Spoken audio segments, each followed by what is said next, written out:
morning, everyone. Happy Thursday. How's everybody's day going? How's everybody's week going? Hopefully, you're all having a great day. Hopefully, you're all having a great week. And it's always a better show. It's always a better day, especially after a Yankees win. But shout out to everybody in the chat. Make sure you all hit that like button, hit that subscribe button, share this channel out with everyone you know. Hit those heart emojis down there at the bottom, folks. We are on the road to 900 subscribers, folks. There's 9 days left in this month. We are 51 subscribers away from 900. So we'll love to get there by the end of the month. That would be awesome. So for anybody that is watching this for the first time, or if you're watching this on X, come over to YouTube, hit that subscribe button, and join in on the conversation. And we're gonna talk about last night's game, because last night's game was insane. All right, was insane. So we're going to talk about a few things. We'll do the open panel here a little later too. I'll put out the link to the open panel for anybody who wants to come on, of course. So we'll keep the show rolling. So it's going to be a busy day today, folks. A really busy day. So plenty of baseball to talk about and plenty of baseball to watch. But shout out to everybody in the chat, though. Let me say what's up to the folks in the chat. Jonathan, what's up? How's it going? Ken, what's going on? Rodney, what's going on? Rodney, how you doing? We got Dev Finch in the building. What's up, Dev? Lou is in the building. Nosebleed section. What's up, Nosebleed? How's it going? Gusto, what up, man? How's it going? Good morning, good morning, good morning. But yeah, shout out to everybody in the chat. Hopefully, again, you're all having a great day, having a great week. You know, it's always a great day, especially after a Yankees win. And what a win that was. What a way to win a game. You know, they won yesterday's game against the Guardians 8-1.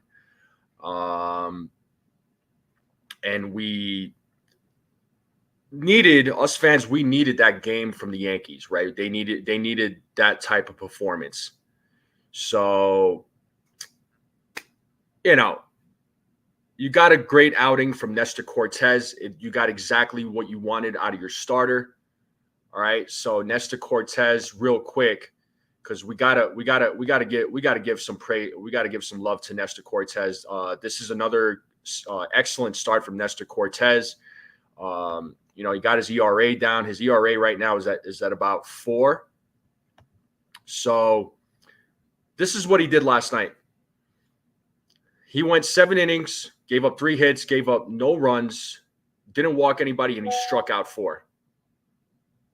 So, you know, an excellent outing from Nestor Cortes. This was the kind of outing that we absolutely needed out of Nestor Cortes because of the fact that the bullpen was used. All of the bullpen was used the night before. Unfortunately, that back injury that Luis Hill sustained, and the bullpen being used, we were wondering how Nestor Cortes was going to do. And Nestor Cortes delivered. He came through. He came through when it really mattered, right? And he went 7 innings, 4 strikeouts, no walks. Only gave up 3 hits. Did not give up any runs. And you know, the fact of the matter is, this is the kind of outing that we needed from Nestor Cortes. And then after Cortes pitched his 7 innings, Tim Meza, who the Yankees acquired recently, gave up just the 1 run. He gave up a solo shot, but he still was able to close out the game. He pitched the remaining 2 innings of the game. But this was good, though. This was good. So that way, you know, with today's game, Gerrit Cole going on the mound, hopefully you can get a long outing from Gerrit Cole. You know, and it gives the bullpen even a bigger break. Maybe we see a similar performance today. And just so everybody knows, today's game is an afternoon game, so it is a day game. So, you know, Gerrit Cole will be on the mound. Maybe we'll have the lineup come out. We'll see the lineup come out while we're live. If the lineup does come out, we'll talk about the lineup and you know, give our predictions if we have time.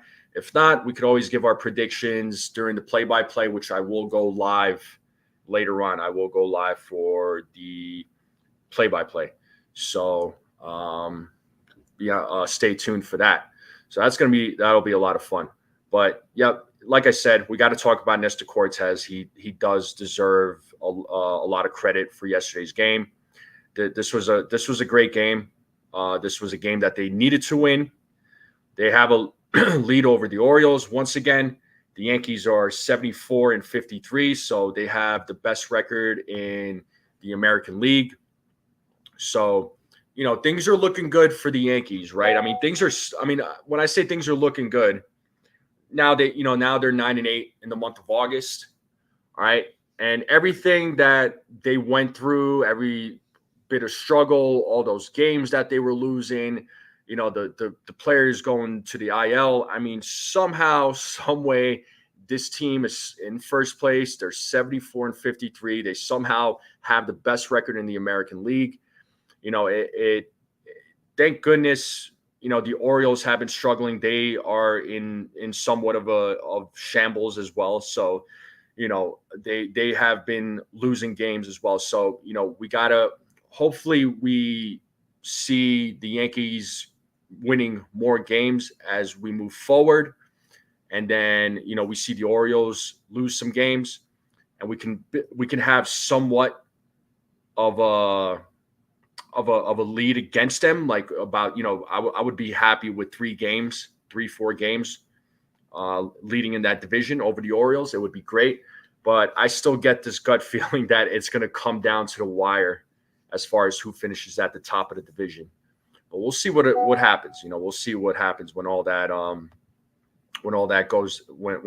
happens, right? So not a lot of games left in the season, right? Not a lot of games left in the season. I mean, we have, let's see,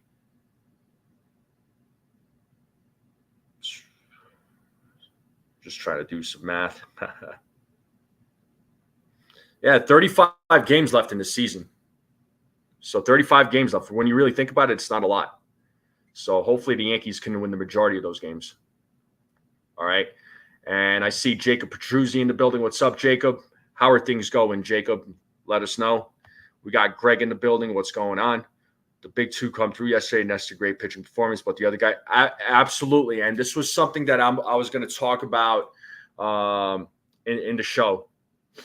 Right. This was something else I was gonna talk about. Right. It was great to see Judge and Soto. Right. I mean, that's the title of the show. It was the Judge and Soto show. That's literally what it was. It was the Judge and Soto show. It was all them when it came to the offense. And the other bats absolutely need to pick it up. We saw, the lineup looked a lot better yesterday. I did like the lineup. But some guys still need to step up, right? Some guys need to step up. Okay. Now, when I'm talking about some guys, folks keep talking about wanting to see Ben Rice play every day, which I totally understand. I want to see Ben Rice play every day. Absolutely. But Ben Rice last night, he went 0 for 4. He struck out 2 times. Oswald Peraza went 0 for 3. He had a walk. Alex Verdugo went 0 for 3. Volpe went 1 for 4. He hit that double, which was, it was a good hit, good base running right there. Giancarlo Stanton went 1 for 4. Gleyber Torres had a couple of hits. He went 2 for 4. So there was no LeMahieu, there was no Trevino. All right. And I mean, I'm not complaining about that.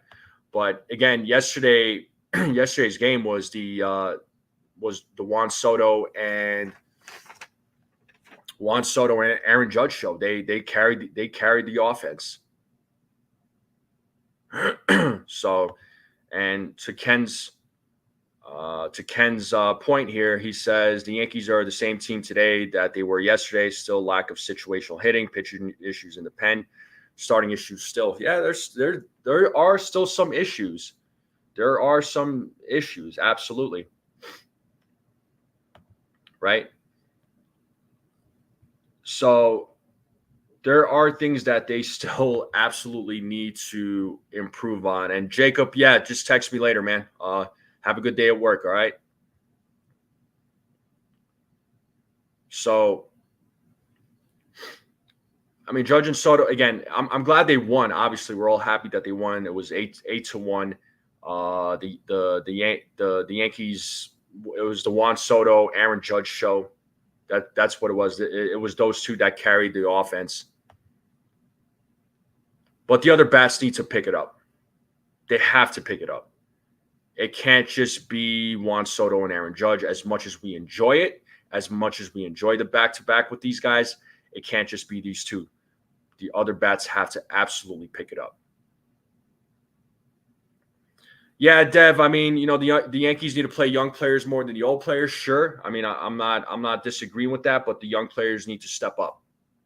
I understand. I'm not going to be too harsh on them because of them being rookies and young, but if we want to see these guys play, they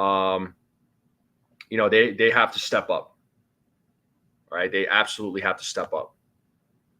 Okay, because right now, right, Ben Rice, he went 0 for 4. Right, and he's got a batting average of 182 right now.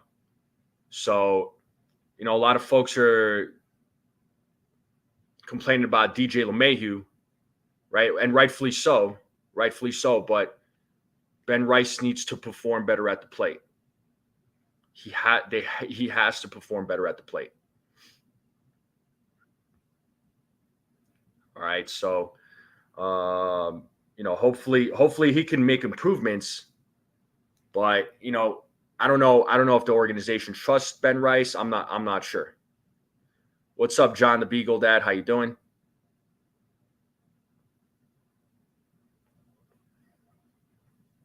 Good morning, Frank. How's it going?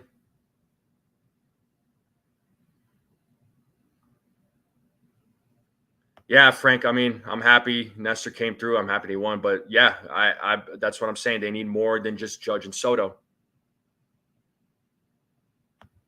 Yeah, but Judge and Soto were they it was all them yesterday. It's not like the rest of the bats didn't really do anything. Not really. I mean, I don't want to be negative about a win yesterday. I mean, I'm glad they won. It was a much needed win. And they go into the rubber game and hopefully they can win the series. But the other bats have to step up. They absolutely have to step up, and it comes down to situational hitting, right? So it can't just be Juan Soto and Aaron Judge. Which there's some stuff that I have here with Aaron Judge and Juan Soto. So when it comes to Juan Soto, yeah, Gleyber has 2 hits. That was one positive. So it's nice to see, but it needs to be more consistent. And it's not just with Gleyber, it's the rest of the bats. It needs to be way more consistent. All right. But Juan Soto, folks, I mean, 36 home runs this season. That's a career high for him. So he beat out his home run number from last season when he was with the Padres. Okay. In his last 34 games, he's hitting 328, 15 home runs, 30 RBIs. He's got an OPS of 1217. In the last 9 games, Soto has 8 home runs, 11 RBIs, of 1573 OPS. So Soto's doing his job. He's everything that's advertised when it comes to Juan Soto. So I have no complaints about Juan Soto. I'm sure none of us have any complaints about Juan Soto. This is Juan Soto. So you got to pay this man whatever he wants because he has earned his contract. He has shown why he is worth it. He is 25 years old. He's not even turning till 26 till late October. So you got to pay this man whatever he wants. That's all I'm going to say. Show him the money. Give him a blank check. Show him the money. When it comes to Aaron Judge, all right, if you look at his last 97 games, He's got a batting average of 378, 42 home runs, 102 RBIs, an OPS of 1330. All right. Right now he has a season high he's on a season high 9-game hitting streak right now. All right. And in his last 9 games, 6 home runs, 12 RBIs, a 1679 OPS. So Judge is having a great season. He's having a great season. This is one of his better seasons. All right. And again, Soto and Judge combined in yesterday's game went 4 for 6. They hit a double, 3 home runs, 8 RBIs. All right. And just some other fun little facts about the Yankees. They're 56-9 when they score 5+ runs. They are 36-11 record. They have a 36-11 record when their starters throw 6 or more innings. And they're 21-6 against the AL Central. And again, they have the best record in all of the American League as of right now with a 74-53 record. I mean, Judge and Soto are unstoppable. I'm going to go on a whim and say that this is a scarier duo than David Ortiz and Manny Ramirez. I'll say it. And those two guys were scary to go up against. What's up, Sean Browning? How's it going? Erica, what's up? How's it going, Erica?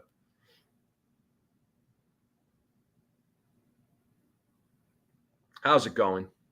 How are you?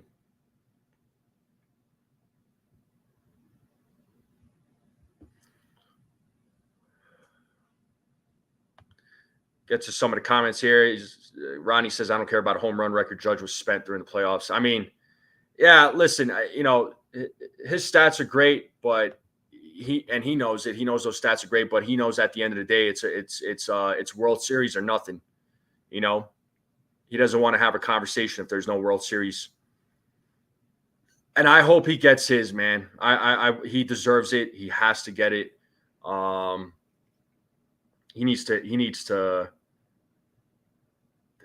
He's got to get some championships under his belt, and I hope he does. I hope this is the year that happens. Although it's going to be interesting to see what happens in the postseason. Anything is possible, and I hate to say it, and this is not. I don't want to crap on Aaron Judge because I love Aaron Judge. He's right now my favorite Yankee. But when it comes to the playoffs, he's got to show up because his playoff resume. Not as great. Like it's not as great as Giancarlo Stanton's. It's not as good as like Gleyber Torres. But I'm hoping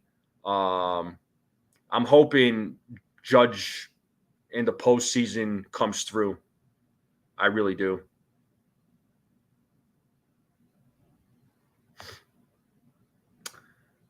Probably not. I'll give you my answer right now. I don't think so, Nosebleed. Soto's numbers right now are way better than what they were in San Diego last season. Yeah, I mean, that's what I'm saying. Judge hasn't performed in the postseason. He hasn't.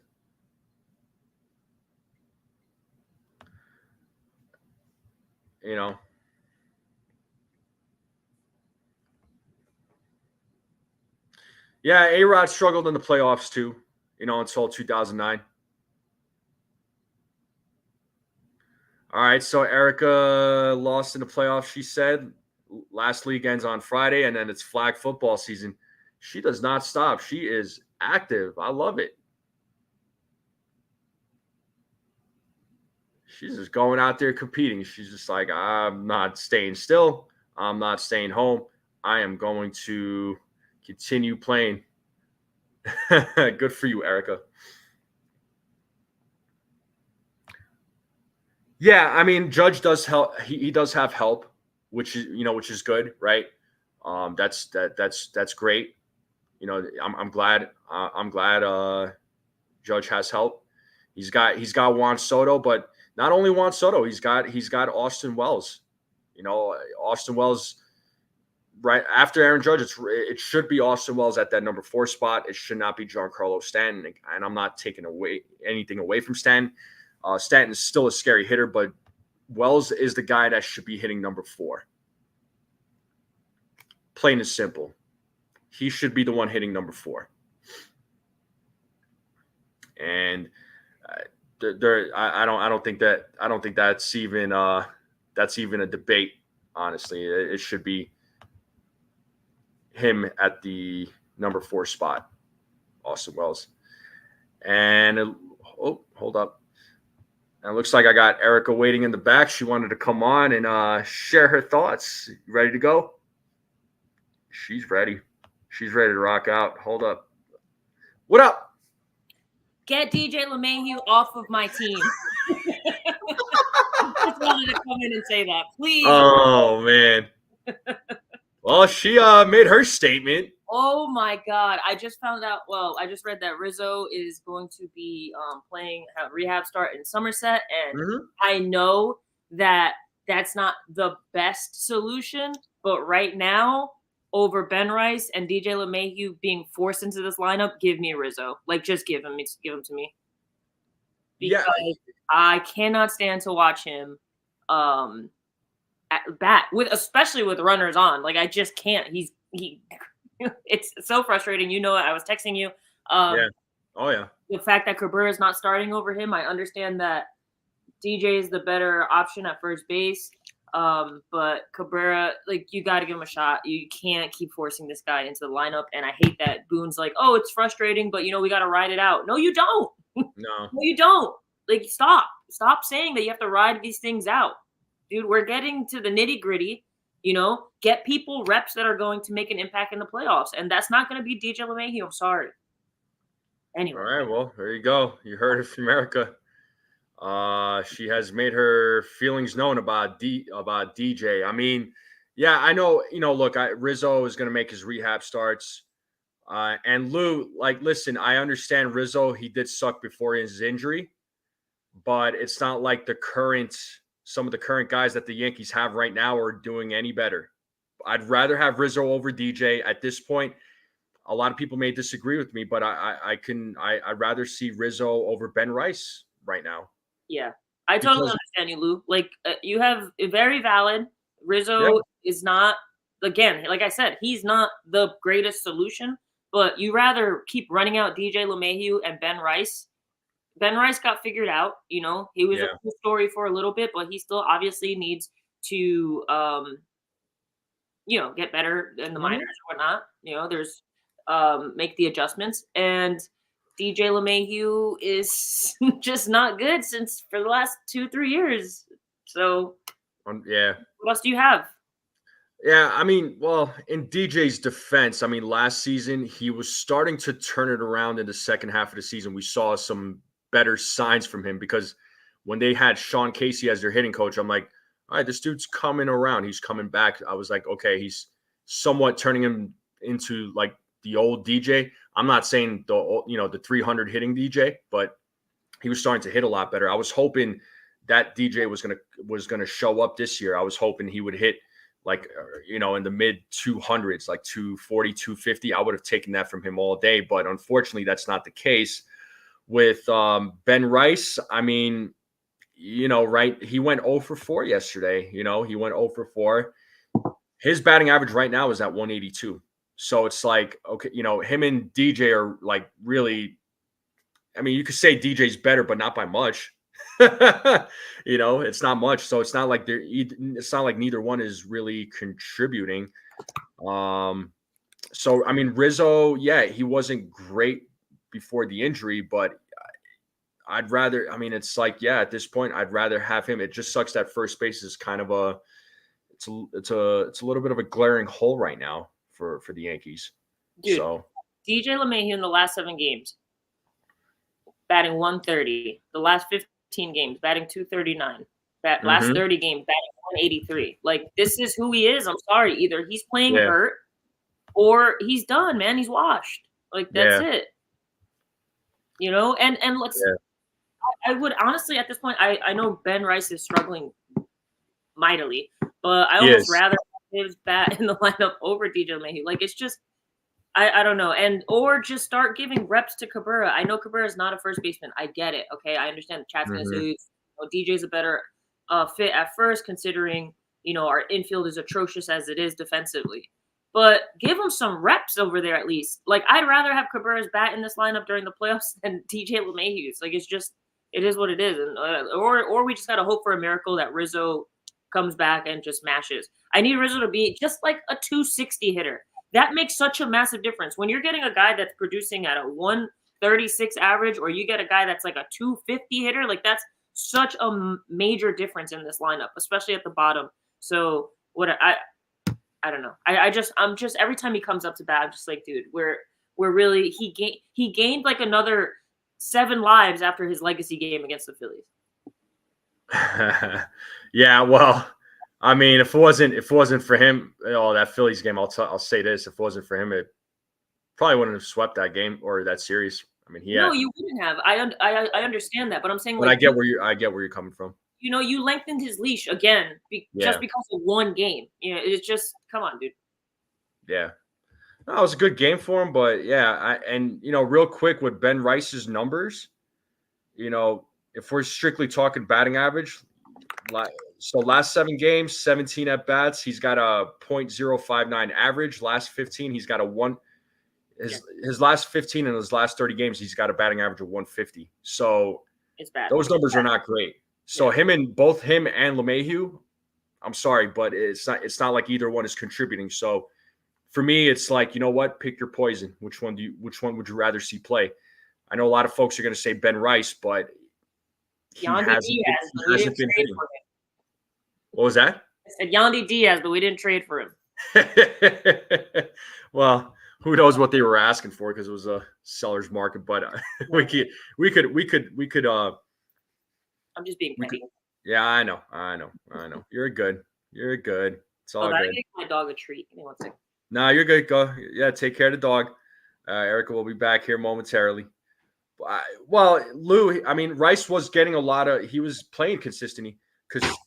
Yeah, dude, .059 in the last 7 games. And what up, Izzy? How's it going? Good morning to you. I mean, Rice was getting a lot of playing time, though.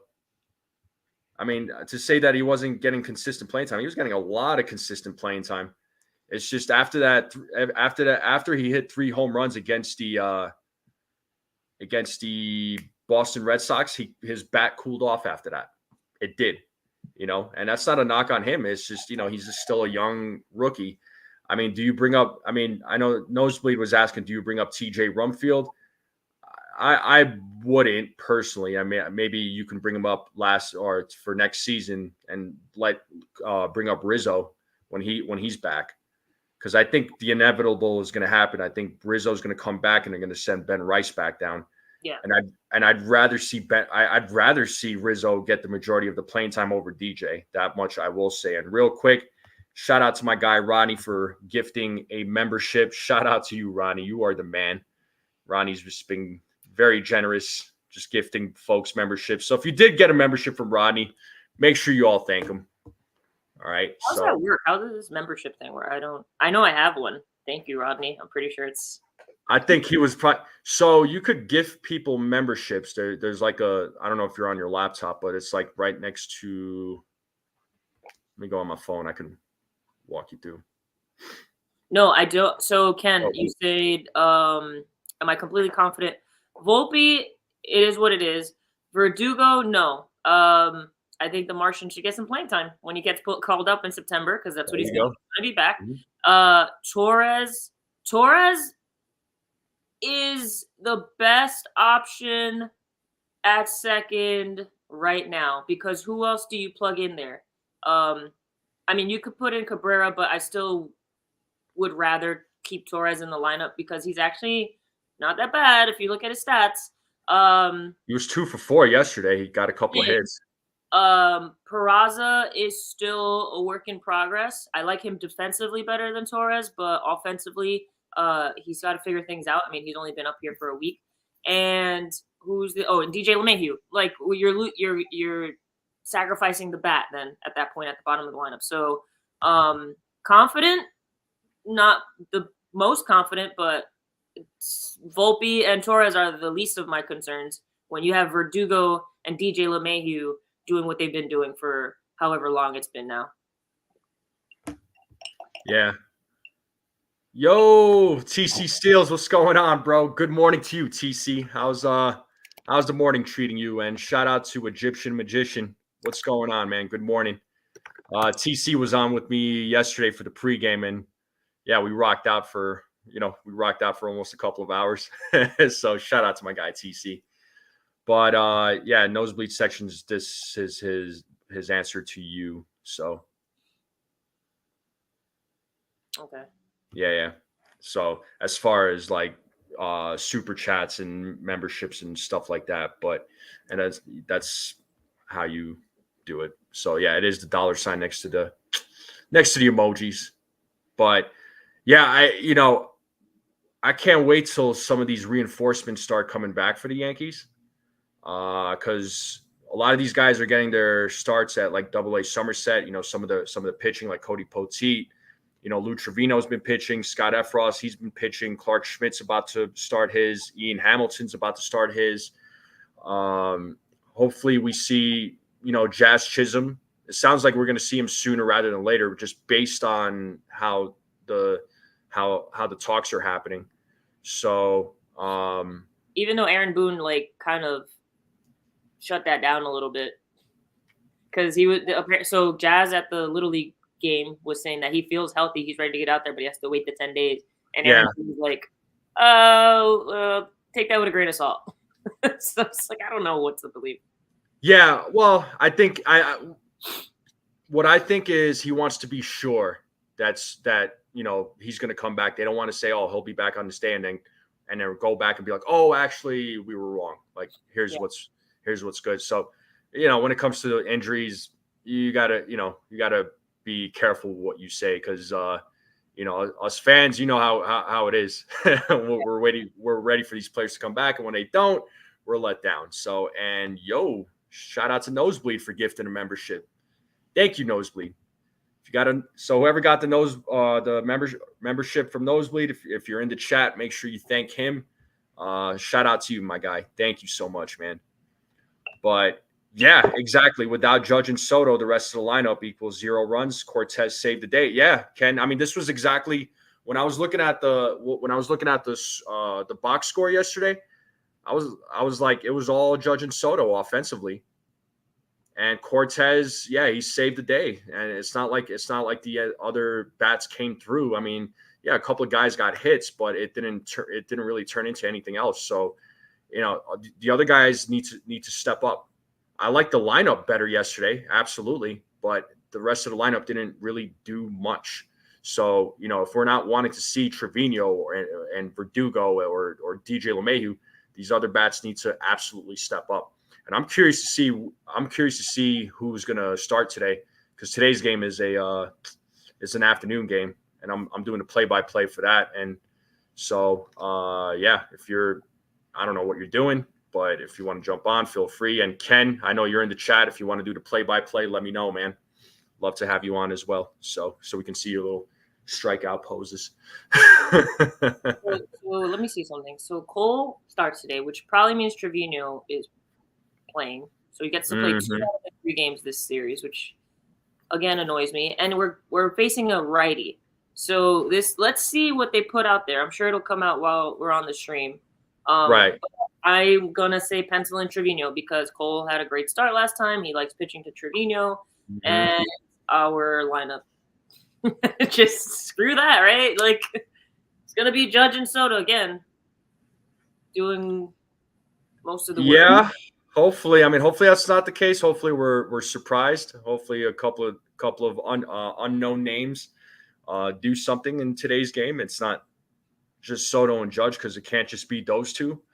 Although it's great to see. I mean, it's quite the show when those two perform. So hopefully we see some more out of the rest of the lineup.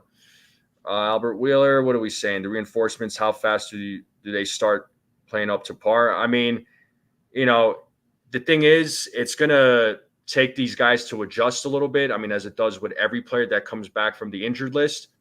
So you hopefully sooner rather than later. I mean, that's my response to that. And folks, the lineup is out, and I am going to pull up the lineup. And you know what? I think most of you are going to be happy with this lineup. So Wells is playing good. Yeah. So give me a second. Let me pull up the lineup, and we'll talk about the lineup. And let's see. Hold on. I am excited for this lineup. I'm excited. I'm happy with it. So hopefully the rest of you will be as well. So let me pull it up here. Folks, make sure you all hit that like, hit that subscribe, share this channel out. We're on the road to 900 subscribers. So greatly appreciate it. But that is the lineup right there, folks. So if you would like to read it off, Erica, the floor is yours. Leading off, our second baseman for all those that hate it, Gleyber Torres. Right field, Juan Soto. Center field batting third, Aaron Judge. Cleanup, my boy, my catcher, Austin Wells. DH, Giancarlo Stanton. Batting sixth, Alex Itchy Hands Verdugo. Playing left field. Wait, 1, 2, 3, 4, 5, 6. Batting seventh, our shortstop, Anthony Volpe. Batting eighth, thank you, Lord, Oswaldo Cabrera. I'm playing third base. And batting in the 9-hole, Ben Rice at first base. Yeah. This is probably the lineup that I like to see the most, to be honest. Sure. Obviously, pitching, our savior, Gerrit Cole, on the bump. There you go. So, there you go. Yeah, I really like this lineup. This is what it should look like. It's going to look a lot nicer when Jazz Chisholm is in it. But yeah, I have no complaints about this. You know, Torres at the top leading off. It's still like ugh. But what else are we gonna do? There's no other option. I guess Jazz. You can maybe put Jazz in the leadoff. Try that out for a little bit when he gets back. But like I mentioned before, I like the length that he adds to the lineup when he is in it. It just kind of sucks because the top of our order is all that gets anything going anyway. So might as well just plug him in there as and just see what 1 through 4 can do. But yeah, I like this. I like this lineup. What about you? I'm down with this lineup. TC, I saw TC's comment. He said Cabrera should be 6th and Verdugo 9th. I put Cabrera at 6. I would put Verdugo at the number 8 spot, if anything. I'd put him down there at the bottom of the order. I do like this lineup. I like the fact that Wells is hitting 4th. He needs to be batting cleanup, period.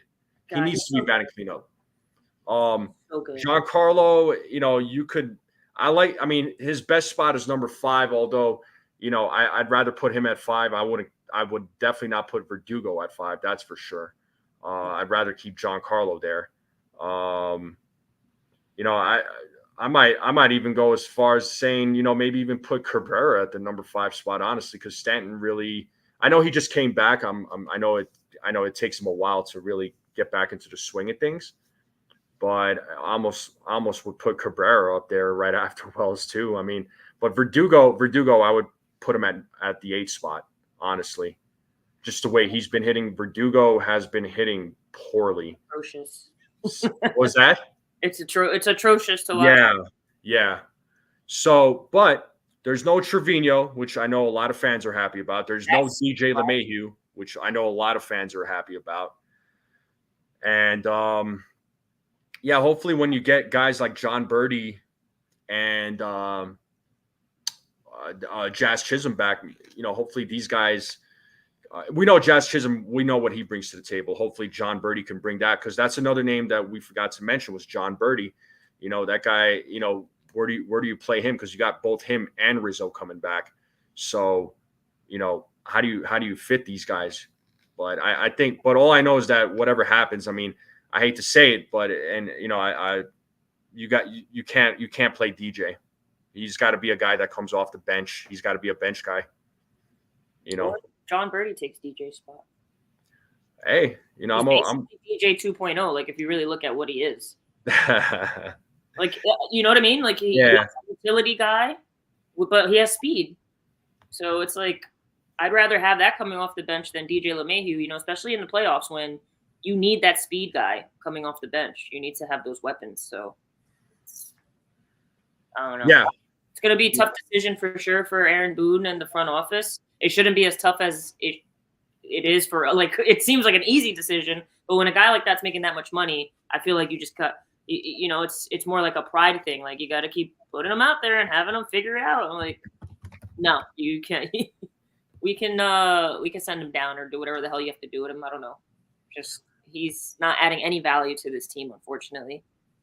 You're talking DJ, yeah? Yeah. Right. Yeah. Well, he's not. I mean, I was trying to give him some time because he came back from injury, but it's just a few months have already passed by, and it's just like what it's time. It's like DJ, I like you. You're.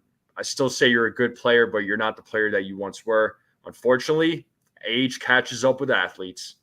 It doesn't matter how good you are, how bad you are. It catches up with all athletes. I'm going to take this off the screen, but it catches up with everybody. It catches up with the worst of them and the best of them. It's just the way it is. And unfortunately, also, injuries have plagued his performance as well. So that's the other thing that sucked with DJ. Injuries have destroyed him. But anyway, the lineup, it is what it is. I do like the lineup. Another good lineup put out by Boone and Boone and company. So hopefully this lineup does better. I know. So I'm not worried about Soto and Judge. I'm just worried about the rest of the guys. I just hope the rest of the guys can step up to the plate. So. Yeah, what do you think? You think you see anybody shining today besides Judge and Soto? Austin Wells, man. Wells, I've been advocating for him since the beginning of the year. Mm-hmm. I think that his upside offensively is high. He's not going to be Judge or Soto. I mean, what those guys are doing is insane. But for him to be in that 4-hole, and I mean, he hits the ball hard almost every time, man. He barrels up balls every time. He almost hit that home run in the first game. He almost drove another home run, I think, in the same game, right to right field. Like he's locked in right now. And again, the unluckiness of baseball, right? You hit a ball and it freaking just happens to go right to the guy defensively. Like they're just lined up perfectly. But yeah, I think Austin Wells has a big game today because I don't think the Guardians can to that, the Royals are 2.5 games behind them, right? They have they're also in like a must-win situation, right? And then also in the playoffs, I think it would be a 3-3 tie, and I don't know how the tiebreaker works, because the Yankees won 2 out of 3 in Cleveland, and if let's just say Cleveland wins 2 out of 3, then it's a tied series, right? So I don't know how the tiebreaker works, but I'm sure they want to win this game for the sake of their division race and for the sake of the playoffs. So they're not going to go down easy. So shit, I lost my train of thought. But you're good. What was I talking about? What's up, D-Rod? You were talking about if Austin Wells being the so yeah, okay. So then I see them walking Judge and Soto, pitching around with Judge and Soto this game. Because they got caught yesterday pitching to them and they put up 8 runs. It was literally Judge Soto 8, Guardians 1. That's why I put the title as it's the Judge and Soto show. They're gonna pitch around them today. So Wells has to be the guy to step up. That's where I was going with that. Sorry. Yeah, and Raziel says they go to the division record because you were talking about the series and the matchups. And right now they're tied. I think the Yankees maybe just have one win more. The Yankees they have the best record in all of the AL. They're 74-53. So ridiculous. It's and I was saying at the top of the show, somehow, some way, this team is still in first place with all the injuries, with all the struggles that they're going through. And luckily, the Orioles have also been struggling too. So it's not like it's not like they were playing any better. So we're neck and neck with them. We've been keeping up with them because they've been losing too. So right now the the Orioles, they're in a little bit of trouble too right now. Their starting pitching is not great. Their starting rotation is not great. We think our starting rotation is bad, which in some ways it is. There needs to be some improvement there, but their rotation is in worse shape than the Yankees. So yeah. I mean, who has the strongest rotation right now? Is it the Astros? Is it the Royals? The Mariners on paper. Mariners on paper, yeah. I mean, honestly, there's really no team that I can say, oh, well, this is the team with the best rotation. I don't know. I can't. Dodgers, but they can't stay healthy. Well, Yamamoto's hurt. Glasnow is hurt.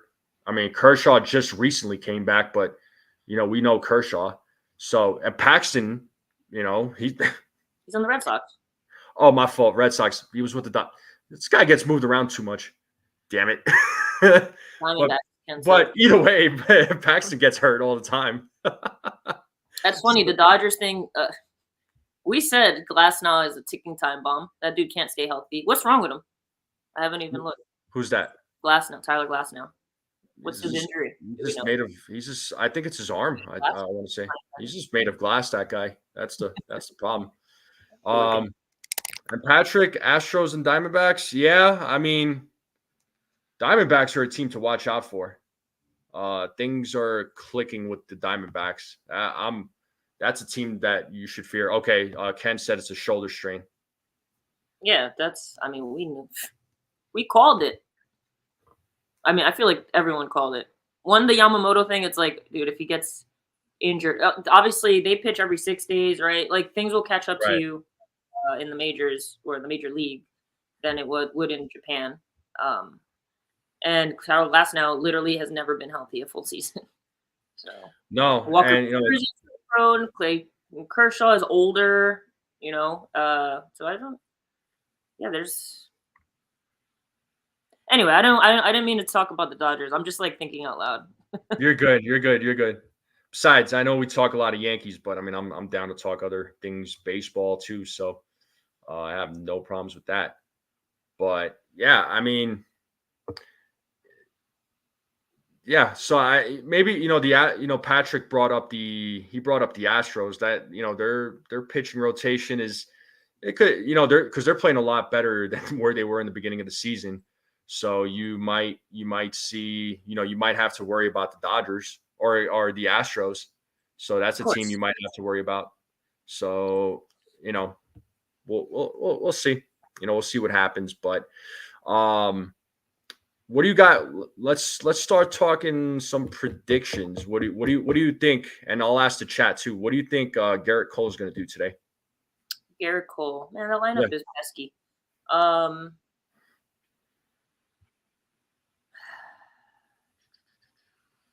Second. Yeah, you're good. Let's see. She's looking up the lineup. Yeah, I want to look at the preview. All right. Jose Ramirez probably has his number, right? Like it just feels like that would be a thing. Yeah, Ramirez he went, before he got that hit on Tuesday's game, he was like what, 0 for 4, 0 for 5? And then he got that hit. I was like so frustrated. He's so good. I don't know who takes a pay cut to stay in Cleveland. You know what I mean? Nobody goes to Cleveland. As Joe Kidd says, like nobody goes on vacation to Cleveland. That's hilarious. Man, I want Cole to go 6. Lord knows the freaking Yankees need another long outing from their starting pitching because that bullpen needs rest. Like the fact that Nestor was able to do what he did and the Yankees were able to put up that many runs and only use one arm in the bullpen yesterday is huge. I think he got 6 strikeouts, 2 walks, gives up 2 earned runs. He'll give up a home run to Jose Ramirez. I don't know why. I just feel it. And he'll pitch. It's the innings that are killing me. 5 2/3. 5 2/3. Okay, so 6 strikeouts, 2 walks. 6 strikeouts, 2 walks, 2 runs. 2 runs. 5 and 2/3. Okay. Wow, Rodney, 11 strikeouts. Holy crap. Against this lineup? Yeah, 6 innings, 11 strikeouts, 1 walk, 2 runs by Rodney. Egyptian says 7 innings pitched, 8 strikeouts, 2 walks, 2 runs. 6 innings pitched, 6 strikeouts, 2 walks, 2 earned runs from Ken. What up, Anna Marie? She says 7 innings pitched, 8 strikeouts, 2 walks, 3 earned runs. Zanley says 6 innings, 4 earned runs, 7 strikeouts, 2 walks. Okay. Is Cole a better daytime pitcher? You know, that's a good question. I never really paid attention to it. I mean, I think he could just pitch just about, whenever, like day, night. It don't matter, man. It's Gerrit Cole. He's the ace. Say that again.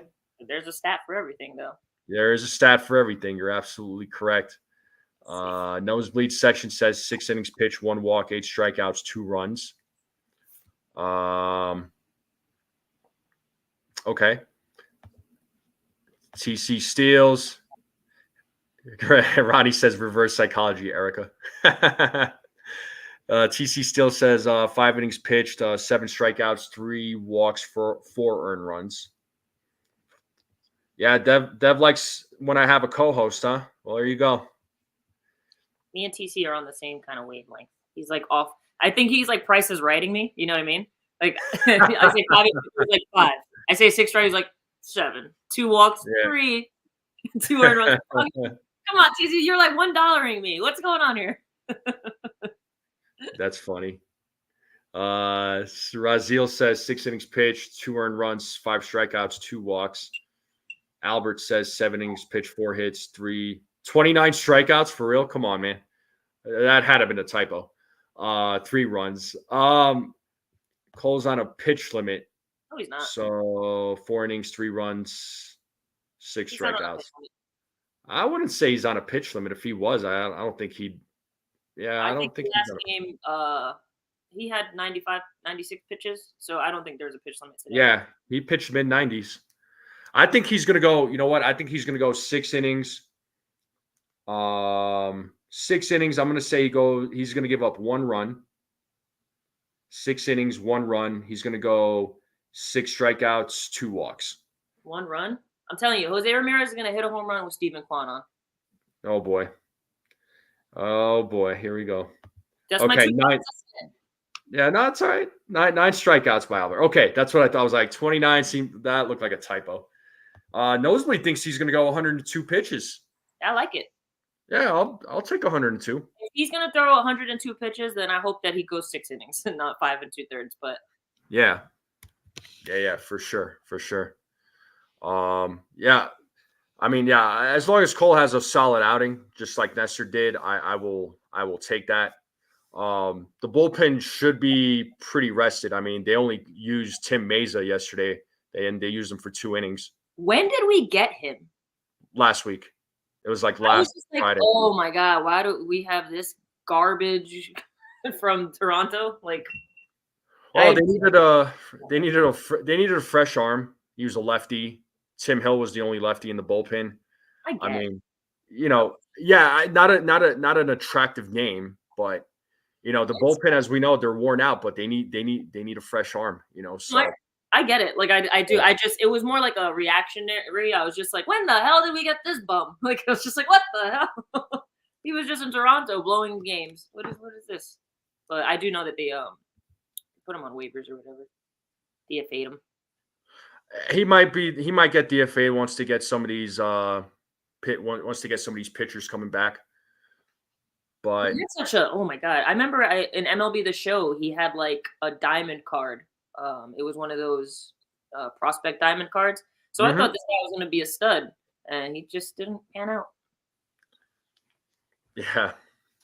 Well, again, they got him because they needed a fresh arm. I mean, yeah, he's not an attractive name. I don't even know that he's going to be on the team once the reinforcements come back for the bullpen, which, I mean, the Yankees desperately need some of those arms coming back.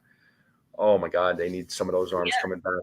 You were naming them before. I mean, on paper, dude, those reinforcements sound great. I just, I'm a little skeptical, but I guess when our bullpen is the way it is right now, anything kind of helps. But when you name 3 guys, Ian Hamilton, Scott Efros, who was the third one? Oh, Trevino.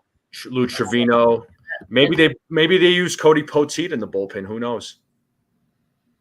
Yeah, they need a long relief guy just in case one of their starters doesn't go. Yeah. They've seen it with Heel, they've seen it with Strom. Like you've seen it all season. There's just days they can only go 4 innings and can't figure it out. So yeah, that long reliever is key. And Nestor, as much as I talk crap about him, and I love that he's a 5, like our 5th starter, that's fine, like 5 guy in the rotation. He keeps shutting me up. Maybe I just got to keep talking smack. Maybe that's what it takes. Maybe it's that reverse psychology that Ronnie keeps talking about. So, yeah. We'll see. We'll see. Hopefully, Nestor continues performing the way he has been in his last 2 starts. I'll take that from him. I'll take those starts every day of the week. So, but how many double plays do you think the Yankees hit into today? They did hit into one yesterday. I don't think they hit into one game 1 either. They did in game 1. Yeah, I'm pretty sure they did. I want to say they did. But folks, what do y'all think? Do you think how many double plays did the Yankees hit into today? That's always a great question to ask. 1. Dev Finch says 4. Are you kidding me? Okay. Yeah, Rodney, your reverse psychology has been working. Zanley says 1. I'm gonna go 1. Desiree says 2. Rodney says 2. Yeah, Judge hit into a double play in game 1. That's right. Yeah, he did. Anne-Marie says 3. Nosebleed says 1. Kent says 2. Raziel says 3. I'm going to go 1. Raziel's such a cool name. Sorry, Kent says 2. Something on a Batman. Sunil says 6. Of course you would, Sunil, Mr. Negative. TC says 2 double plays. Glaber 2 errors. 2 guys thrown out on bases. Dang, TC. Yo, TC, I got some news for you. Glaber's not going anywhere. So, might as well start liking it. Yeah, Glaber's we're kind of stuck with him. yeah, we're stuck with him. So, I mean, D-Rod, I like the Verdugo trade because of the fact that they had a legitimate left fielder that could actually play left field. His bat, I mean, to me, I don't think it was anything extravagant. I mean, he was hitting well, but his bat fell off big time. I don't think there's anything denying that. I have been crapping on him for his recent performance. I like the fact that I like the fact that he plays good defense, but he needs to step up at the plate, man. Yeah. Yeah, so it's not just him. Yeah, right. That's another thing. We keep pinpointing people, but it's literally only 2 guys doing anything in this entire lineup. Yeah. Like you could just trust the other 7 dudes in this lineup all day long. But with Verdugo's trade, I think, one, it was an emotional thing that people didn't like it because he was a Red Sox and he was very outspoken and you just didn't like how he carried himself, I guess. And then when we came here, everyone loved that energy and that personality. But you also thought you were getting a 260 guy that was going to hit, a good amount of doubles and work walks. Like he had a good eye and he had a solid glove. And yeah, like you said, the bat just kind of really fell off. But that's kind of just been the situation with all of our bats minus Soto and Judge and Wells. So there's something, I just feel like it's something deeper rooted and we just don't know what it is. Whether it's the pitching coach, hitting coach or whatever. I don't know. Analytics, I have no idea. Yeah, well, I know he's been complaining about his freaking allergies from the tattoos and the and the batting gloves. So I'm like, well, I don't think that's an excuse, but he's been complaining about that. I don't know if he was trying to blame that on his current performance. So, yeah, I mean that again. Verdugo has been at defensive monster that was advertised. Yeah, I'm not saying that's why I was giving credit to his defense. His defense is great. It's still great, but his bat it fell off. So yeah. And old Sarge, what's up? He says Verdugo's allergic to Yankee Stadium. The monster in Fenway gave him a lot of doubles. That's hard to believe considering that he pulls the ball so much. So in Fenway, Yeah. he must be going opposite field, and he just stopped doing that. Mm-hmm. Doesn't go opposite field. Yeah. Well, I was a vegan batting gloves. That's hilarious. Oh man. But Egyptian, I wouldn't call I honestly wouldn't call Verdugo an overrated fielder. I wouldn't call him overrated. His defense has saved the Yankees a lot this season. He lost the game against the Orioles. And he did lost the game against the Orioles. That was like one of those rare times, and that one was bad. That one hurt. That one hurt bad. I see him make that play all the time now. Like, he made it a couple times yesterday, and I'm like, oh, only you could have done that against the Orioles. Like, why can't you just do that against the Orioles? Well, that's done and over. So, I mean. Oh, yeah, whatever. Unfortunately, you can't go back and change the past. But score predictions, what do you got? Oh, man. We have an over-under of 8. Folks in the chat, drop your score predictions. What do you got for 4-3 Yankees. 4-3 Yankees. Okay, so you think today's game is going to be a little closer? All right. Just offense needs to prove something to me. And they're gonna walk it. They're gonna walk around or pitch around Soto and Judge. So I don't know. Better hope Wells hits a home run. Let's see: 6-3, 8-3, 5-2, 5-4, 7-3, 5-1. Yeah, let's see. Last year's game was 8-1, 12-2. Whew. Okay. 12-2 who? I'm assuming he's going to say Yankees, but who knows?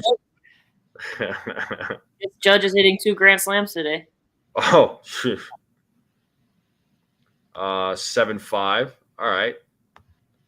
Yeah, I'm gonna go. You know what? I'm gonna go 6-4. I think the bullpen might give up a few runs.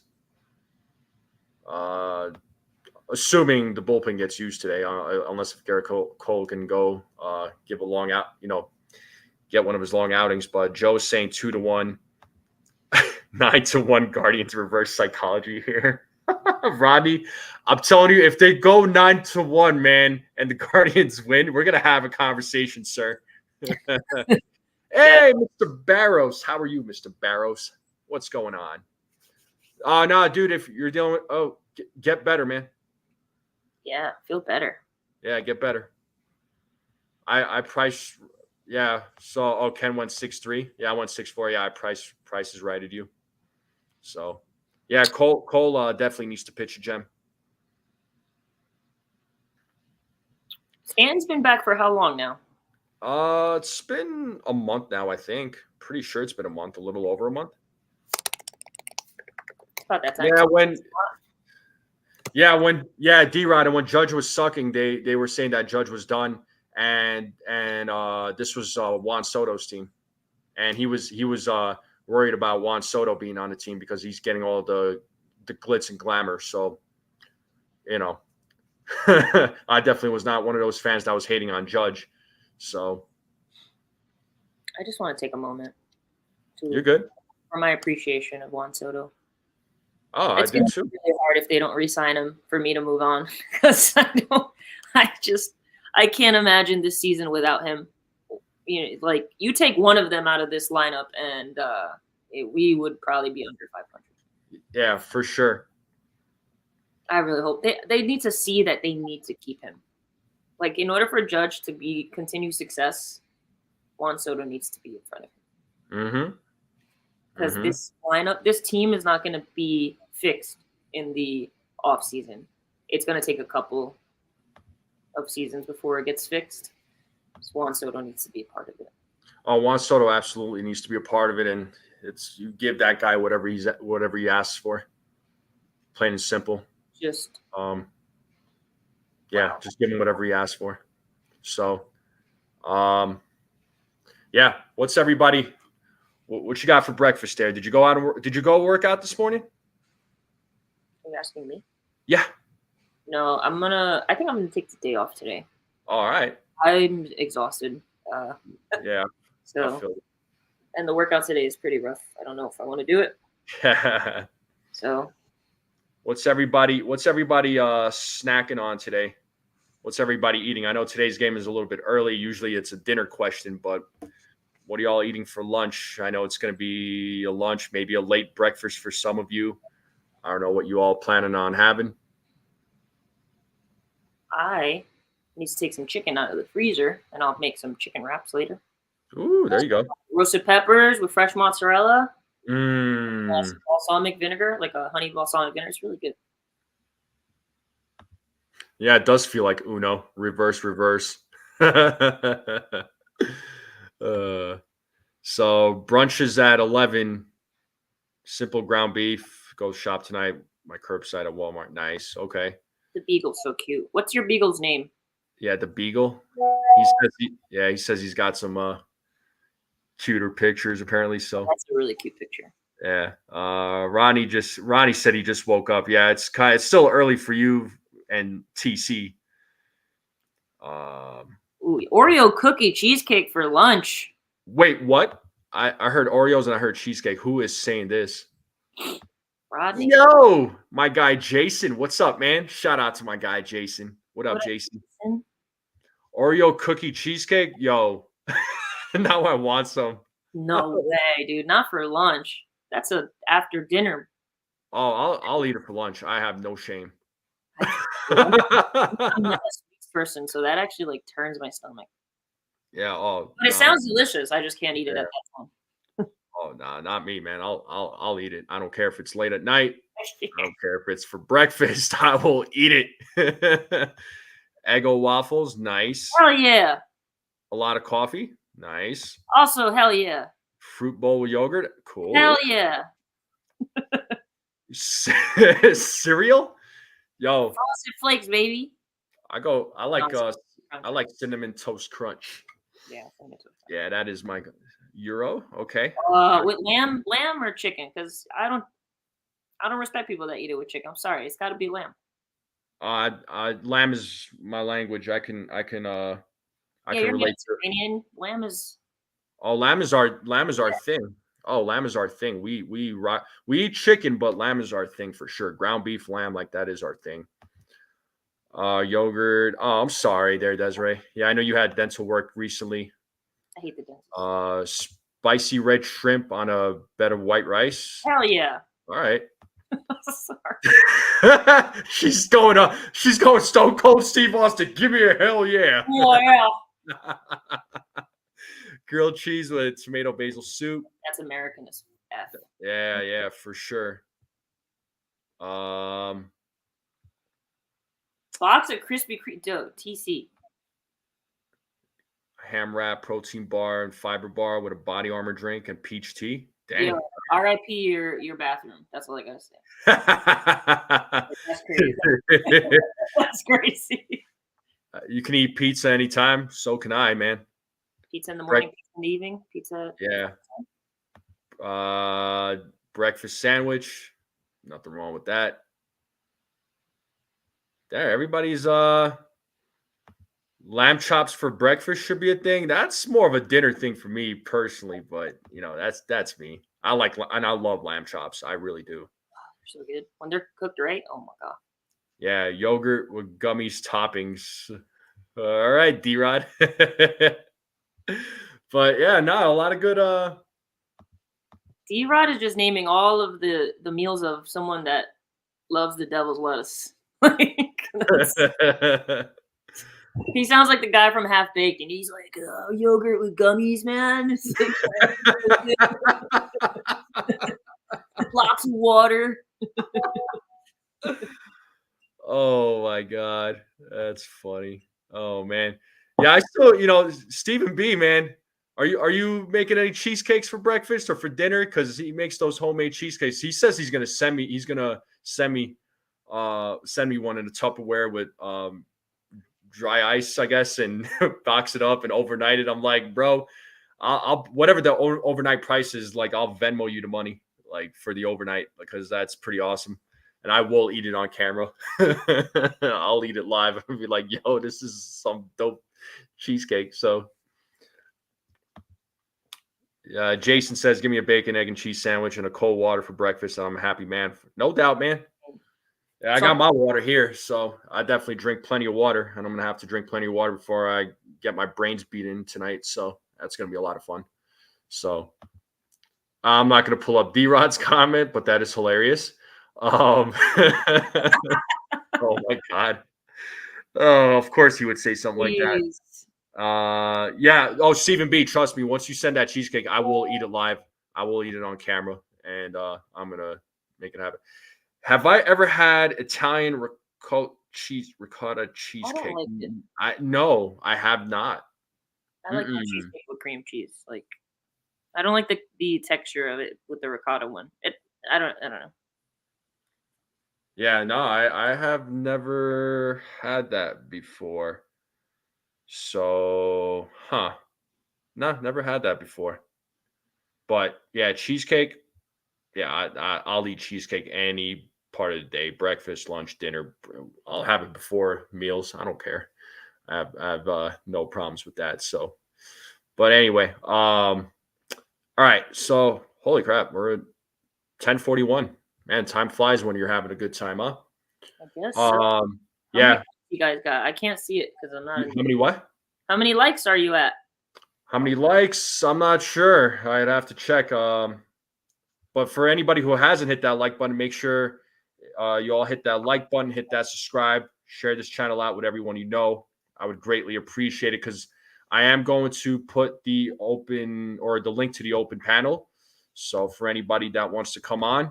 Oh, thank you, Jason. 29. All right. So yeah, let's get those likes up. Yeah. That would be awesome. But can we get to 40 or can you get NFE to 40?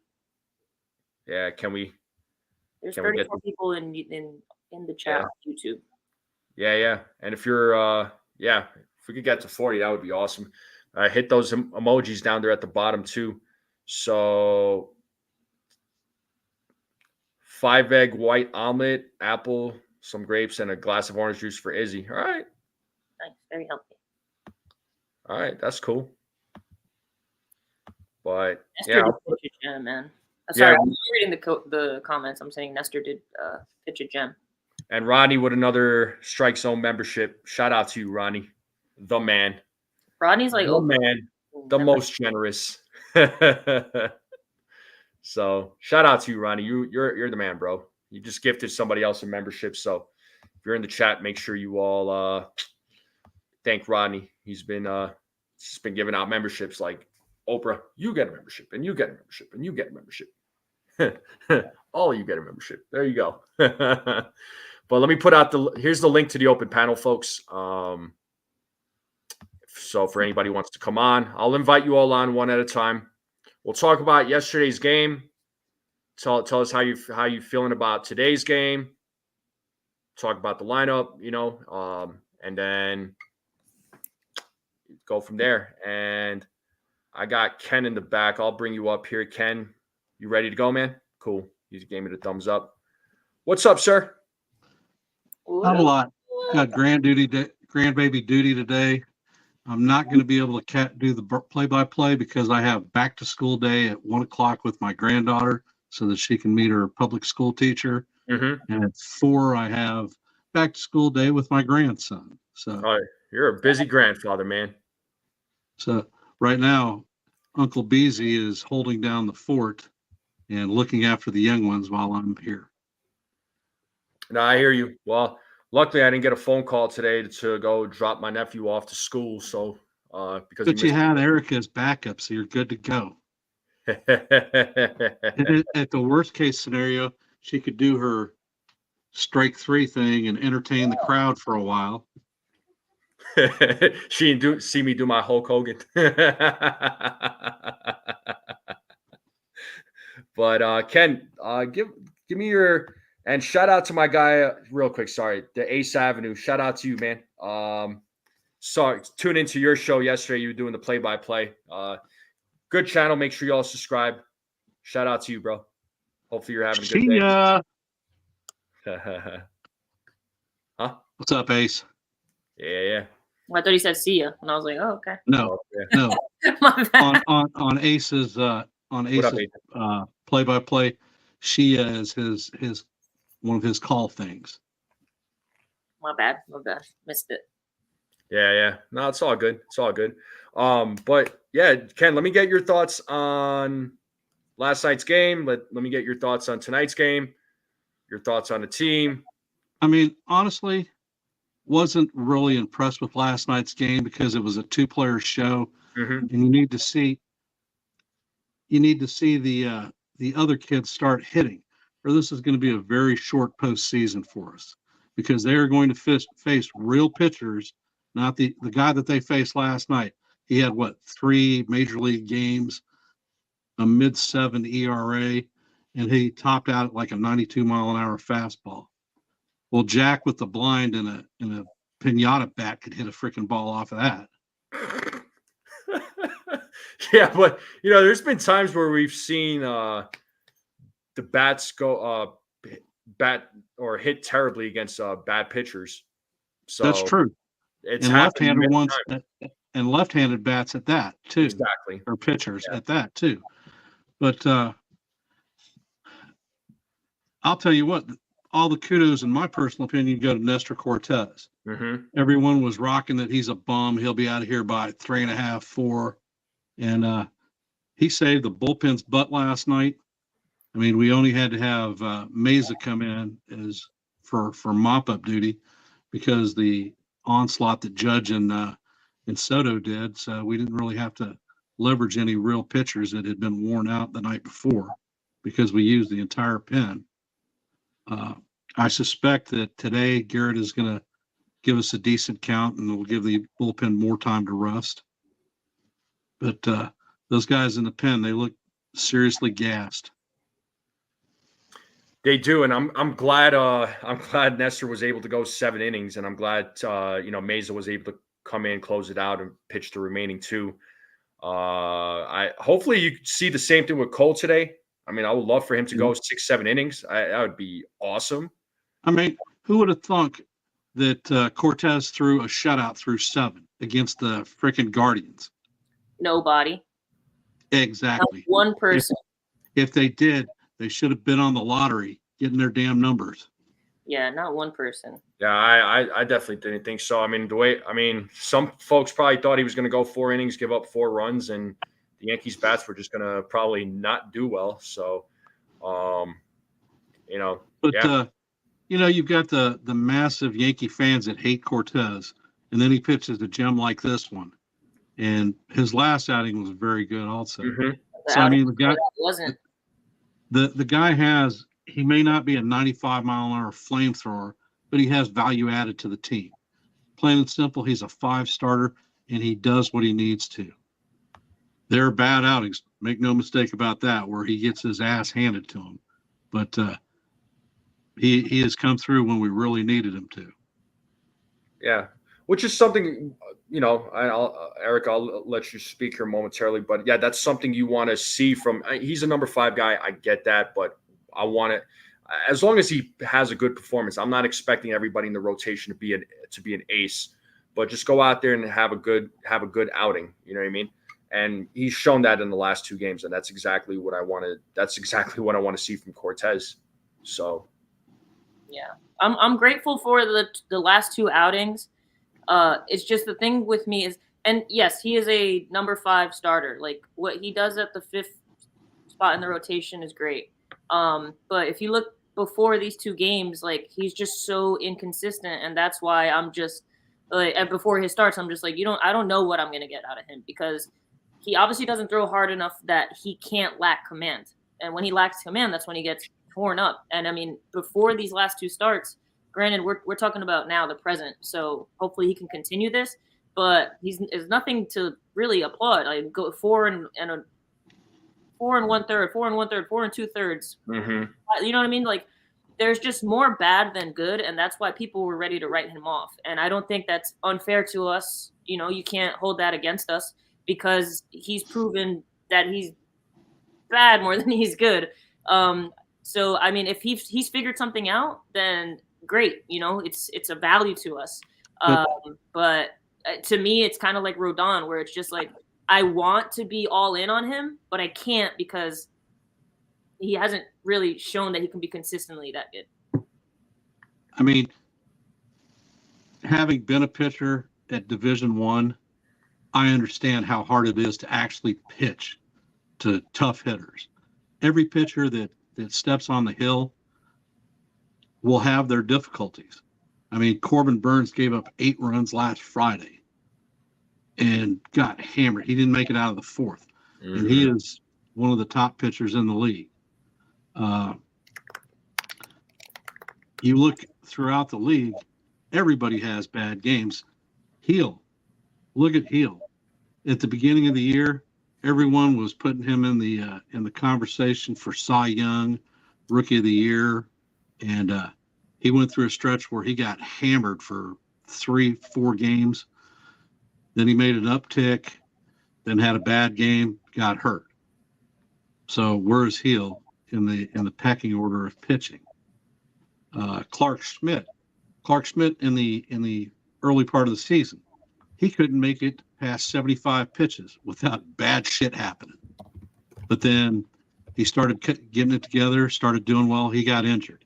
Now everyone thinks that Clark Schmidt comes back and he's going to be the pitcher he was just before he got hurt.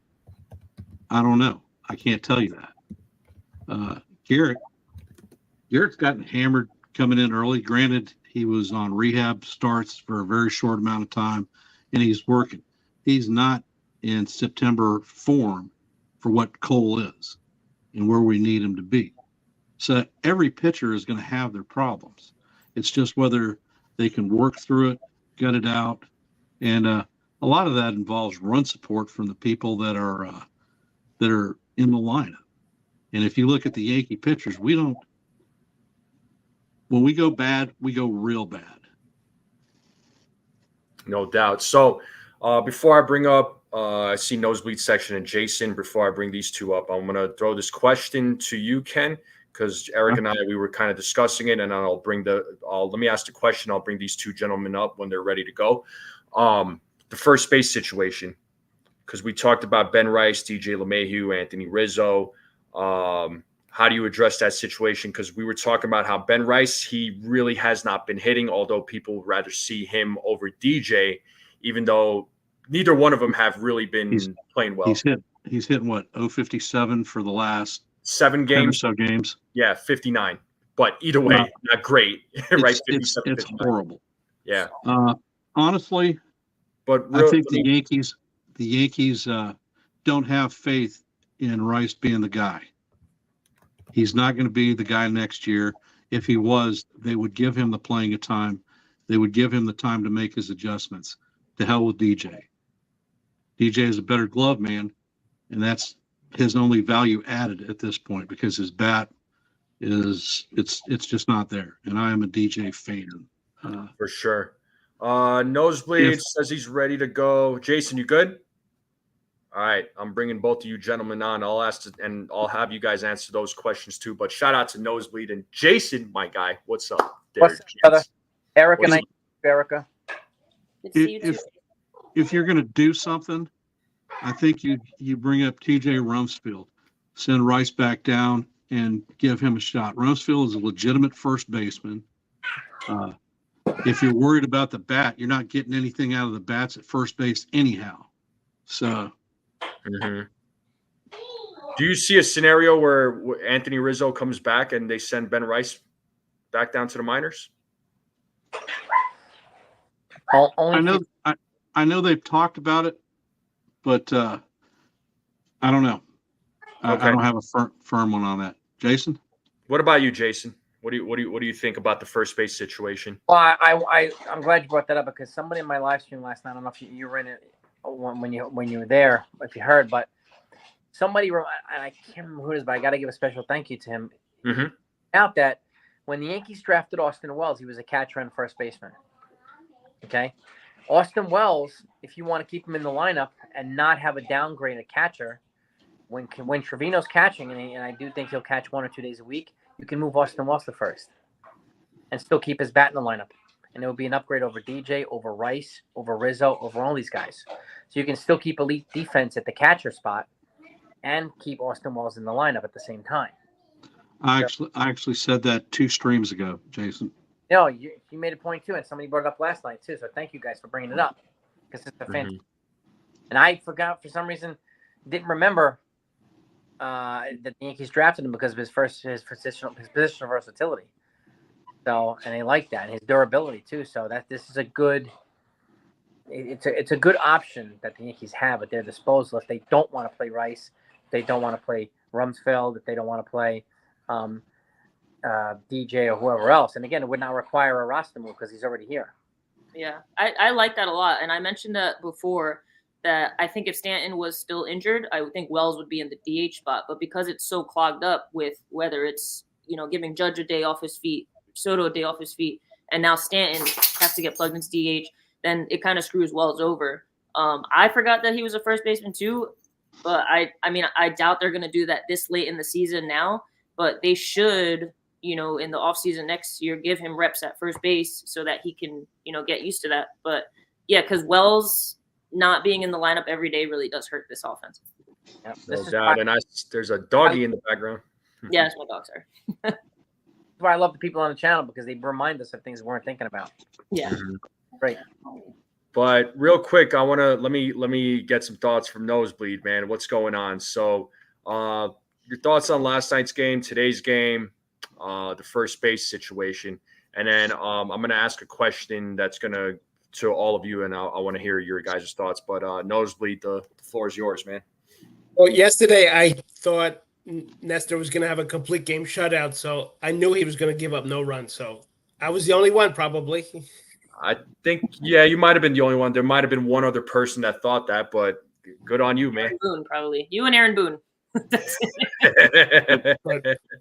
that was his prediction line. Aaron Boone loves his veteran ball players. That's why I'm afraid that he's going to bring Rizzo and use him. Yeah, and there's a few people in the chat that said the same thing. They think that Rizzo comes back and they send Ben Rice back down to AAA. And what up, D's channel? How's it going? But I want to ask this question. Late into the season, right? I know a couple. Ken suggested and whoever else suggested on Jason's live stream about playing Austin Wells at first base. I mean, are you all willing to do that right now? I mean, would you all be willing to do that right now? I don't know when was the last time you even played first base? In college. Okay. University of Arizona, and maybe a little bit in the minors too. Well, I mean, yeah, go ahead, Ken.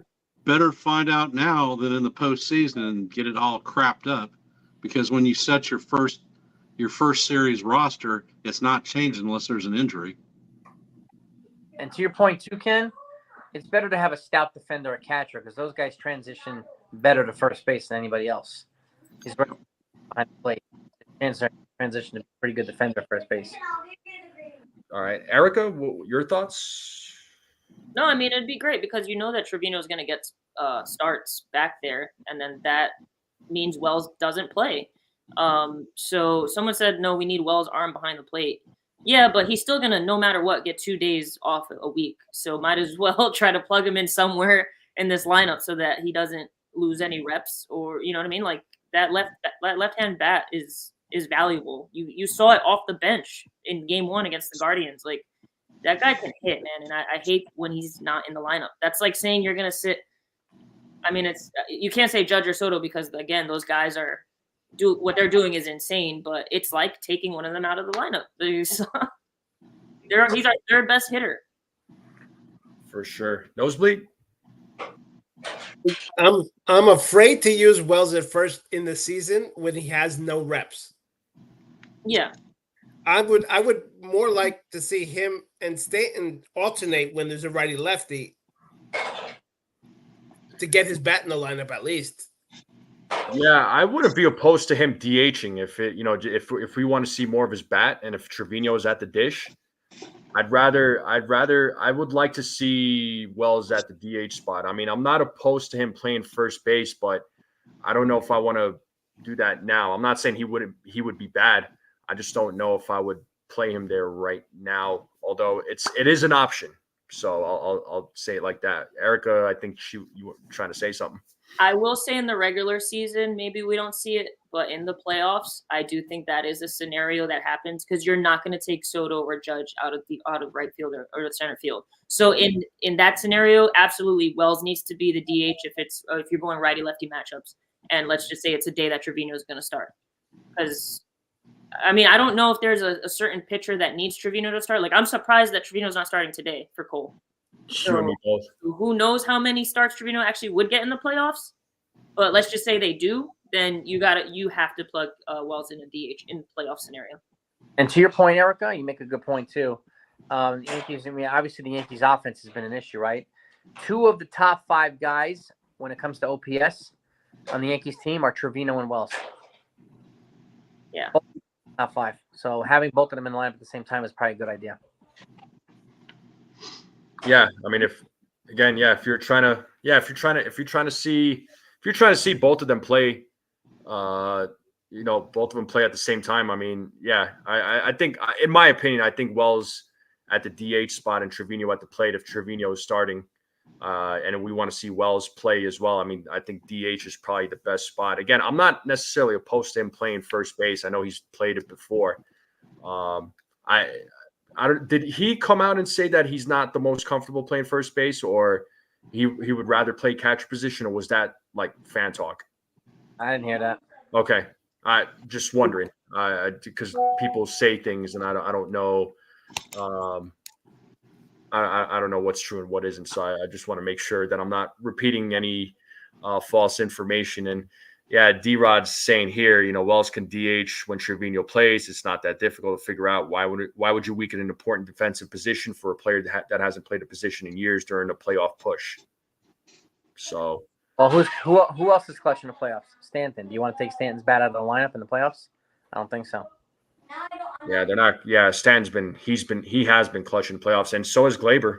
I was about to say the best 2 playoff bats that you have in the Yankee lineup are Torres and Stanton. Yeah. I mean, look, the thing is, there's a lot of different ways you can play these guys. The Yankees have a lot of options, which is something that they didn't have last season. So, I'm just curious to see how it all plays out. What the playoff roster is going to look like, who's going to be on the playoff roster, because they have a lot of injured players coming back. So, I'm just wondering what kind of decision they're going to make. And shout out to the Ace Avenue with the $5 super chat. Thank you so much, man. That means a lot. So he's saying, I would like to see Cabrera get more playing time. He could play left field, and he took some reps at first. That could be a solution for Verdugo and DJ. What are your thoughts on that, folks? Erica, go ahead. I'll start with you. Man, I know as bad as Verdugo has been offensively, I think Cabrera in left field might be a liability, but I just think Cabrera should be taking more reps, having more playing time in general. Like every time he plays off of the bench, or you know what I'm saying, like he comes up big, he adds an energy to this team, the speed, just and if he could play, like just give him reps at first now if you can, do it before Rizzo gets back. Just get DJ out of this lineup in general. So I don't know. I don't necessarily love him in left field. Again, when Jazz Chisholm comes back, that kind of fixes that. And I would definitely want to see Cabrera take some reps at first. I mean, if you're not going to do it with Wells, do it with somebody. Ben Rice isn't the answer. DJ LeMahieu's not the answer. Rizzo is going to be coming back from a wrist injury. That's going to be weird with it might affect his swing. We don't know what he's going to lose. So why not just try Cabrera over there? I feel like it doesn't hurt, but that's just Yeah, no, copy. Ken?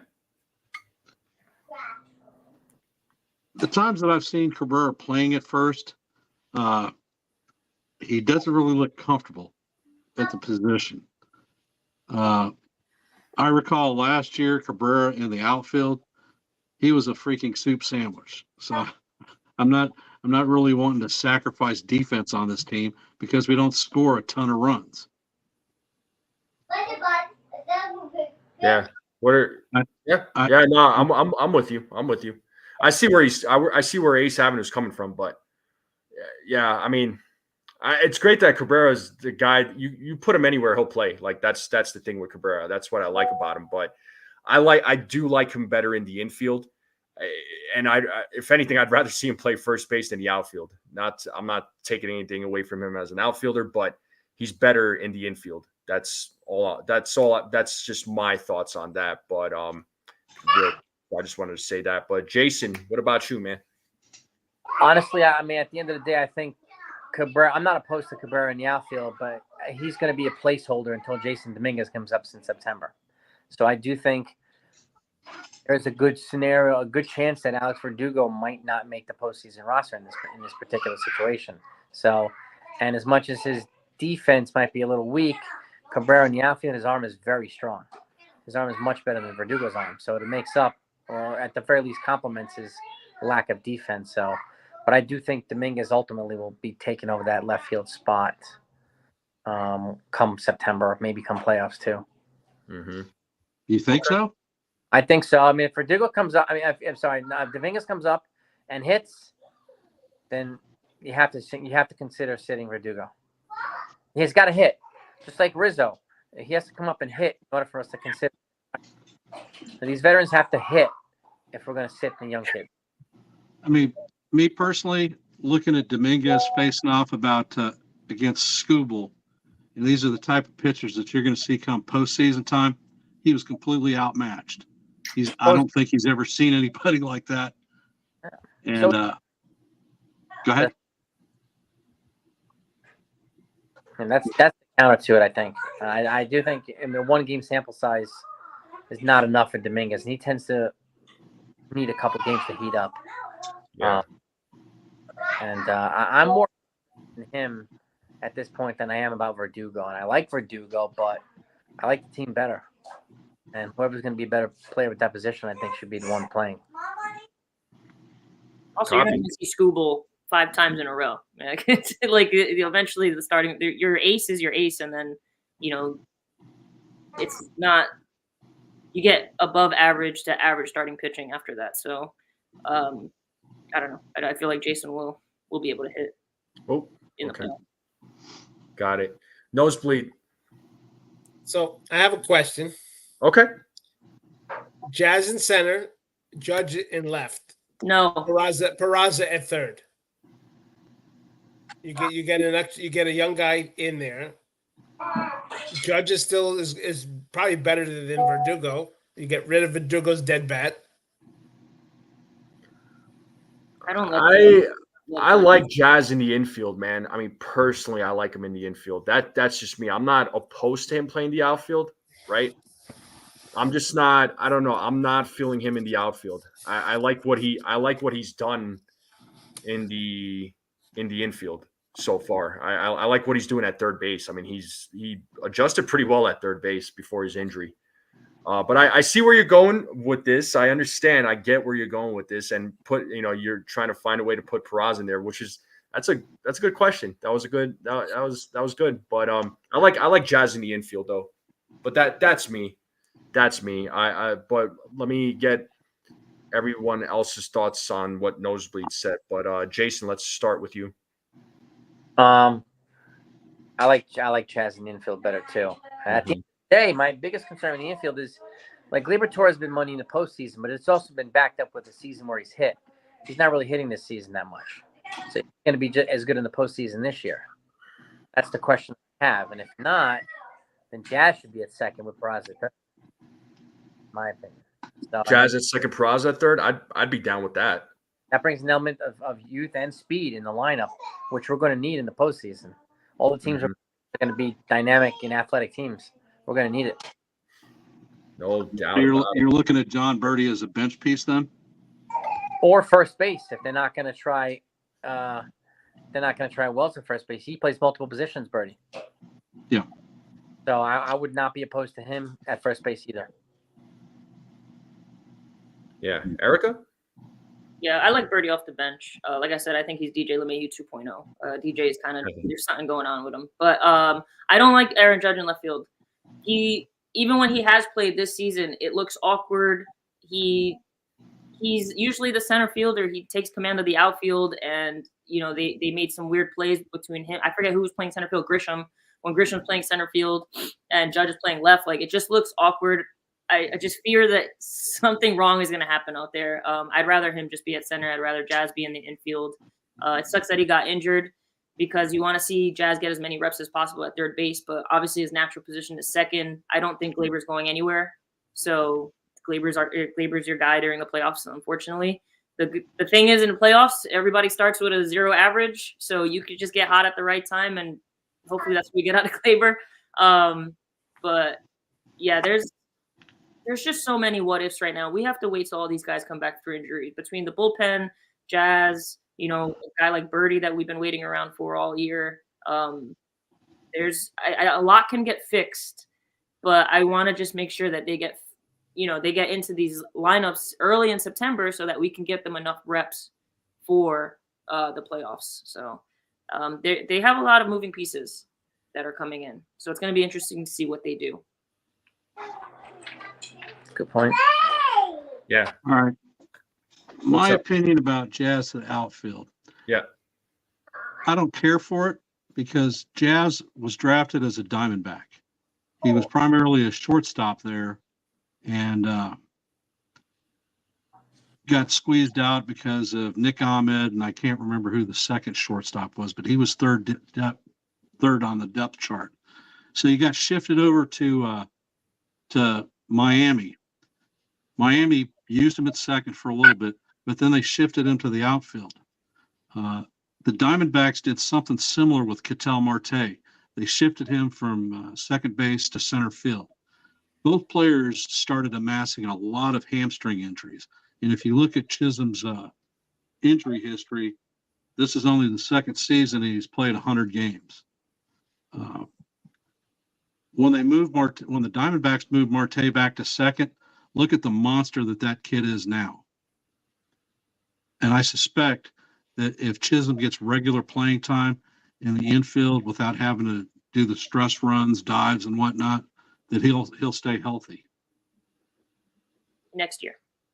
Yeah, that'll be next year. There's just you can't have Glaber on the bench. So it's just not gonna happen this season. But yeah, I could see it next year. He's our second baseman. Absolutely. Yeah, but yeah. So a couple more questions. I'll go around and then we'll slowly close it out. But what's right now going into the rest of the season? What would you folks say is your biggest concern with this team right now? Like, what is there a player or position, or is it the bullpen? Is it the offense? Is it the bats? Let me get nosebleed. What's your biggest concern right now on this team? My biggest concern is the arms. Okay. If the starters can't go at least 5 or 6, then the bullpen is shot. They're just not good enough. And I'm going to ride or die with Holmes. I know nobody wants to agree with me, but he's my guy. Well, whether fans want to accept it or not, the Yankees are going to ride with him. Although, Jason, I did see your video about Clay Holmes there yesterday. Which shout out to you for that one, man. That was an interesting take. But you could elaborate a little bit more on that. But real quick, what is your biggest concern with this team for the rest of the season? I think the bullpen too. I think they need Cody Poteet to come back because he's versatile. He can throw multiple innings. They need another one of those guys in the bullpen who can throw multiple innings and serve as a bridge from the starters who can't give length to the short relievers so that they don't get shredded like they've been. So Cody Poteet's important. I wish JT Brubaker was healthy too. Yeah. Another arm giving middle relief. But I think Cody Poteet and like a guy like Scott Efros who can throw multiple innings too are going to be valuable, hopeful pieces they're all on rehab assignments right now. So a bunch of them started rehab assignments this weekend. So we need the arms. Yeah, and then the Clay Holmes thing, touch up on that a little bit because you put out a video on that. There was some article about him being not wanting to, or Aaron Boone was interviewed, and I put out an article in the video. I attached it down below that he wouldn't commit to Clay Holmes being the closer anymore.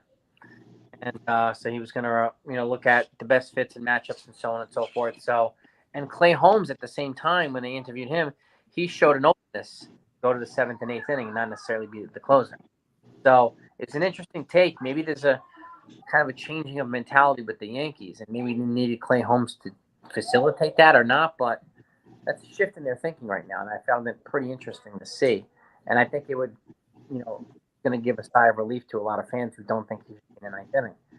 And again, but the team, again, Aaron Judge, stood up.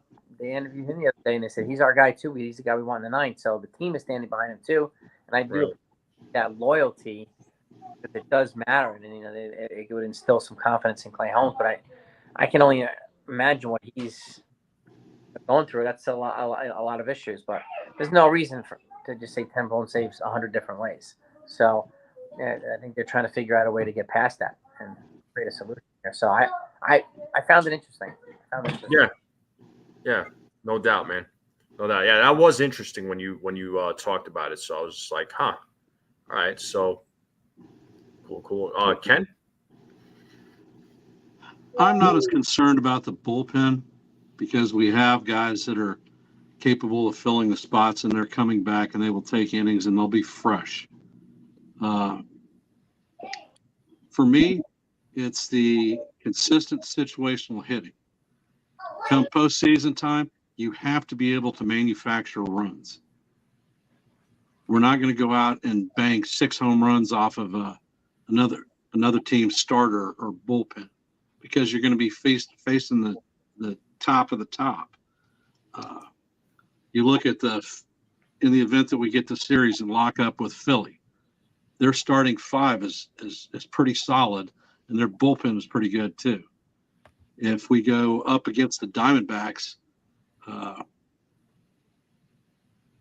in my opinion, they have the best 5 in baseball, and they've got some very, very strong bullpen arms, and a lot of those guys throw 100 plus.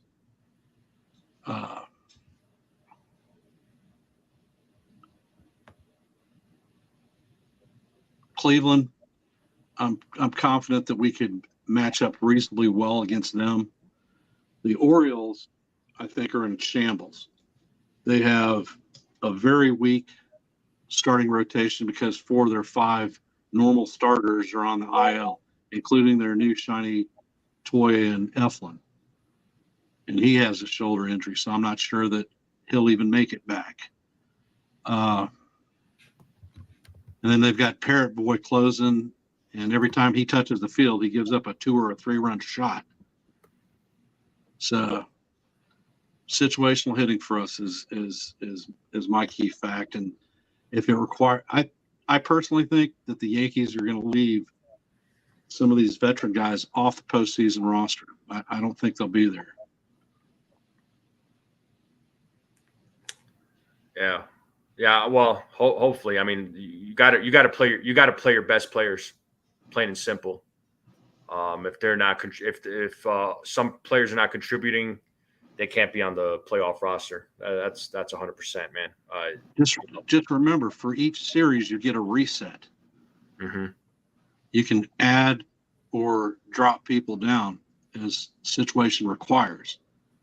And remember that atypically in the postseason, starters don't generally go more than 5 innings. And that's where the key thing is for having well-rested arms out of the bullpen. Mm-hmm. Copy. Just my thoughts. So, no, you're good. What are my biggest? What is your biggest concern? Right now, like for the rest of the season, and going into the postseason. Let's just talk about that. I think the obvious is the bullpen, but I think that the reinforcements that are coming in kind of keep me off the ledge a little bit with it, just because there's 3 really big names coming back that can really help bolster this bullpen. I think Mark Leiter is good. I think he's got to just figure it out because he has the stuff. My biggest complaint with the bullpen is none of them have swing and miss stuff except for Jake Cousins. And when Mark Leiter when his splitter is working, he has it. Mm-hmm. Clay Holmes looked really good at game 1. I was so surprised by that against the Guardians. I was just like, holy crap, like this is the guy that we need all the time.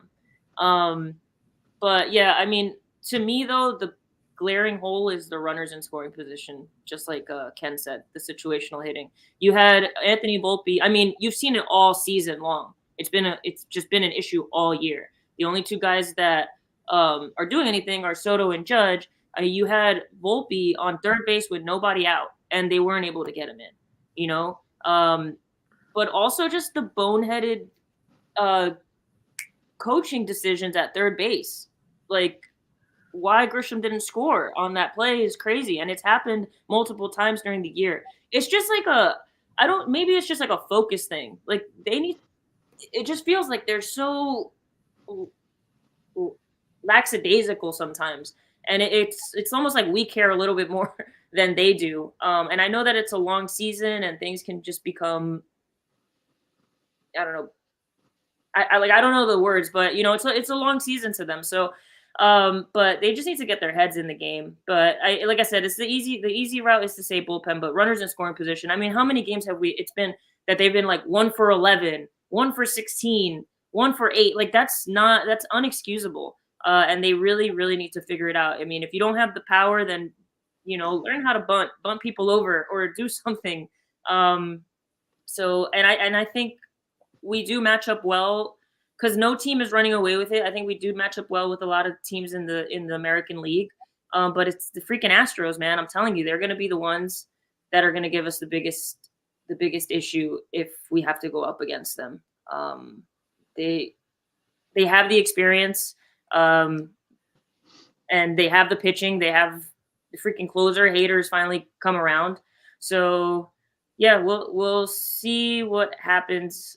September is going to be a big month. Or is Jason Dominguez going to be on this team in the playoffs? You know what I mean? I don't think that Aaron Boone's going to keep off the veterans from the roster. I don't. I think that I've seen interviews with him, and it just seems like he thinks we're the dumb ones to think that we should keep the guys off the field. You know, like the DJ LeMahieu thing. Oh, it's frustrating, but we got to keep riding it out with him. What? Why? You know what I mean? So I don't know. There's just a lot of question marks to me, but runners in scoring position is probably my biggest gripe right now. DJ's sitting the second game in a row. Yeah, well, I mean, keep grinding it out. So, I mean, the way I would interpret that, and if you all feel like I'm wrong, please tell me. It's just they don't have a lot of options for first base. I mean, it's either DJ or Ben Rice. So it's like take your pick, and neither one of them are really hitting.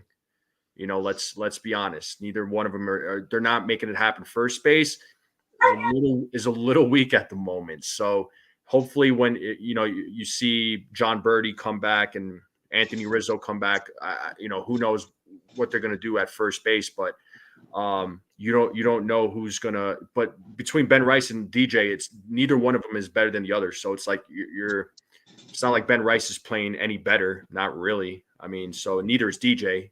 So, they're going to have, I mean, that's how I interpret the whole grind. We're going to have to grind it out, meaning we don't have other options right now. Our other options are playing their rehab games right now, and they're slowly making their comeback, but we just got to ride it out with guys like DJ. It's sad, but true. That's kind of the way I'm seeing it. Now, my biggest concern, I don't know, it's a toss-up between the bullpen and the bats right now, but I'm leaning towards the bats a little bit more because of the situational hitting that Ken is constantly bringing up in the chat, the situational hitting, because there are times where the Yankees don't do well with runners in scoring position. Sometimes it's a quick 1, 2, 3 out. It was the Soto and Judge show yesterday. I mean, it was great to see. It was great. And it was great. It was entertaining, but the other bats need to step up. Right. Verdugo needs to step up big time. Verdugo has not been performing well. If you all want to see Ben Rice play every day, he's got to step up too. He has to step up. Right. Your other alternative in DJ is not any better. Volpe has been hitting okay in the last couple of games. He's been showing a little bit of a little bit of life. Wells has been great. I have no complaints about Austin Wells. Looks like Glaber's been, he's been hitting as well. But as far as, scoring runs and getting runs in, it can't just be Soto and Judge. Like the other guys need to step up. So, I mean, to me, the bats are a little bit more of a concern because I think the bullpen is going to be good once these arms come back. That's just my take on it. But that's my opinion at least. So for me, it's the bats. So hopefully the bats can come around. The other guys come around. That is, we know what we're going to get with Soto and Judge, but it's the rest of the lineup that I'm a little worried about. And so that's my take on it. But real quick, I'm going to slowly probably wrap it up here in the next like 5 or 10 minutes. But if anybody has any final thoughts, let me get everybody's final thoughts, and then we'll go from there. Erica? My final thoughts are we've been complaining about the same things since June, right? Whenever they hit their slide where they were just not good. This is the team. This is who they are. So for us to be like, oh, they got to step up, I don't think it's going to happen. I really don't. I think this is what it is. That's why I would rather see Cabrera play, because when he does play, he shows out. That's why I would rather see Jason Dominguez come in September and take all the reps away from Verdugo, because at least it's a fresh bat. And I know we've only seen him play 9 or 10 games in the majors, but he looked pretty good in those 10 games. He had a solid game yesterday. Again, I know it's AAA, but he looked good. Like, that potential is there. And he's going to be on this team next season. So I want to see that. The first base situation is a mess. That's kind of either you have DJ there for defense or Rizzo there for defense and don't expect anything offensively. So make sure Wells is in the lineup every day. But yeah, I think these guys are who they are. And Jazz Chisholm will change that when he's back here. I think it changes the whole dynamic of the lineup when he's in it. So we'll see what happens, but I don't have any confidence that the guys that we're asking to step up are going to step up. I think that's who they are. And we're kind of like yelling at a brick wall at this point. So that's just me. Copy. Ken?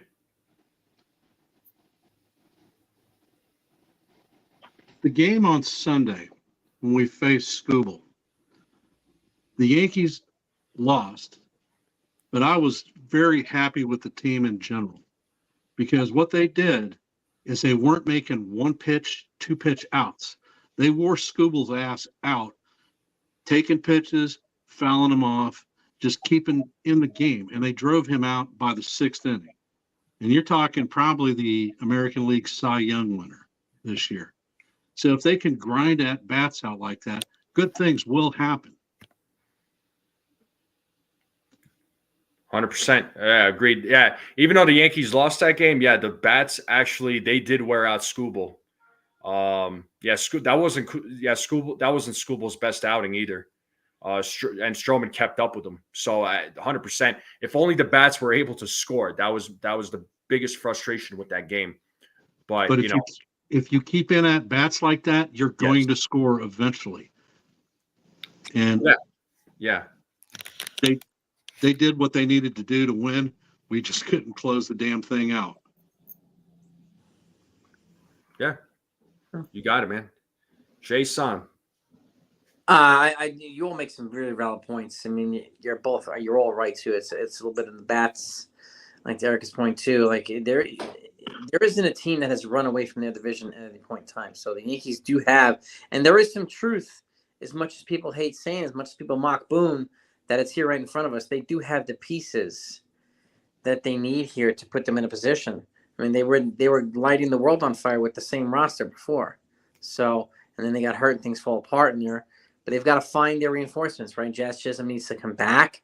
Some of these other guys need to come back, and they have got to be willing to sit an unproductive player and even if it's an unpopular move, so be it.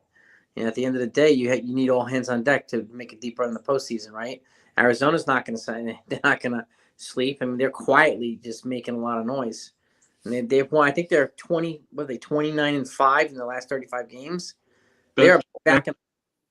Best record in baseball since the All-Star break. Yeah, they're on fire, right? They were down 6-3 last night, and with 2 men out, they scored 4 freaking runs to take the lead.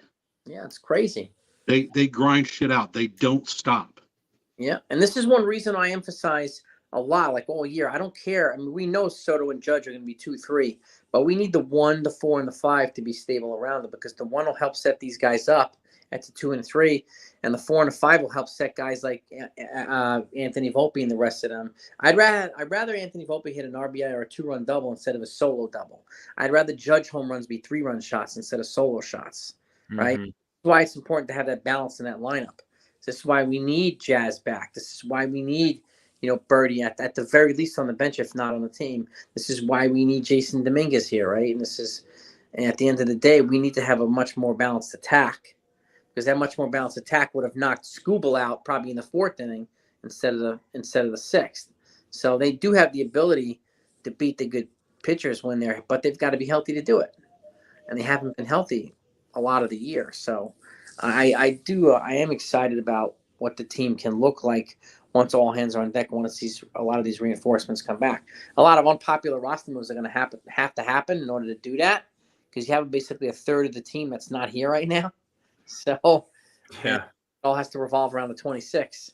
So who are you going to move to bring Schmidt back and Efrost back and Birdie and some of these other guys back? You're going to have to make some unpopular moves. So that's going to be where they're going to have to put their thinking caps on here.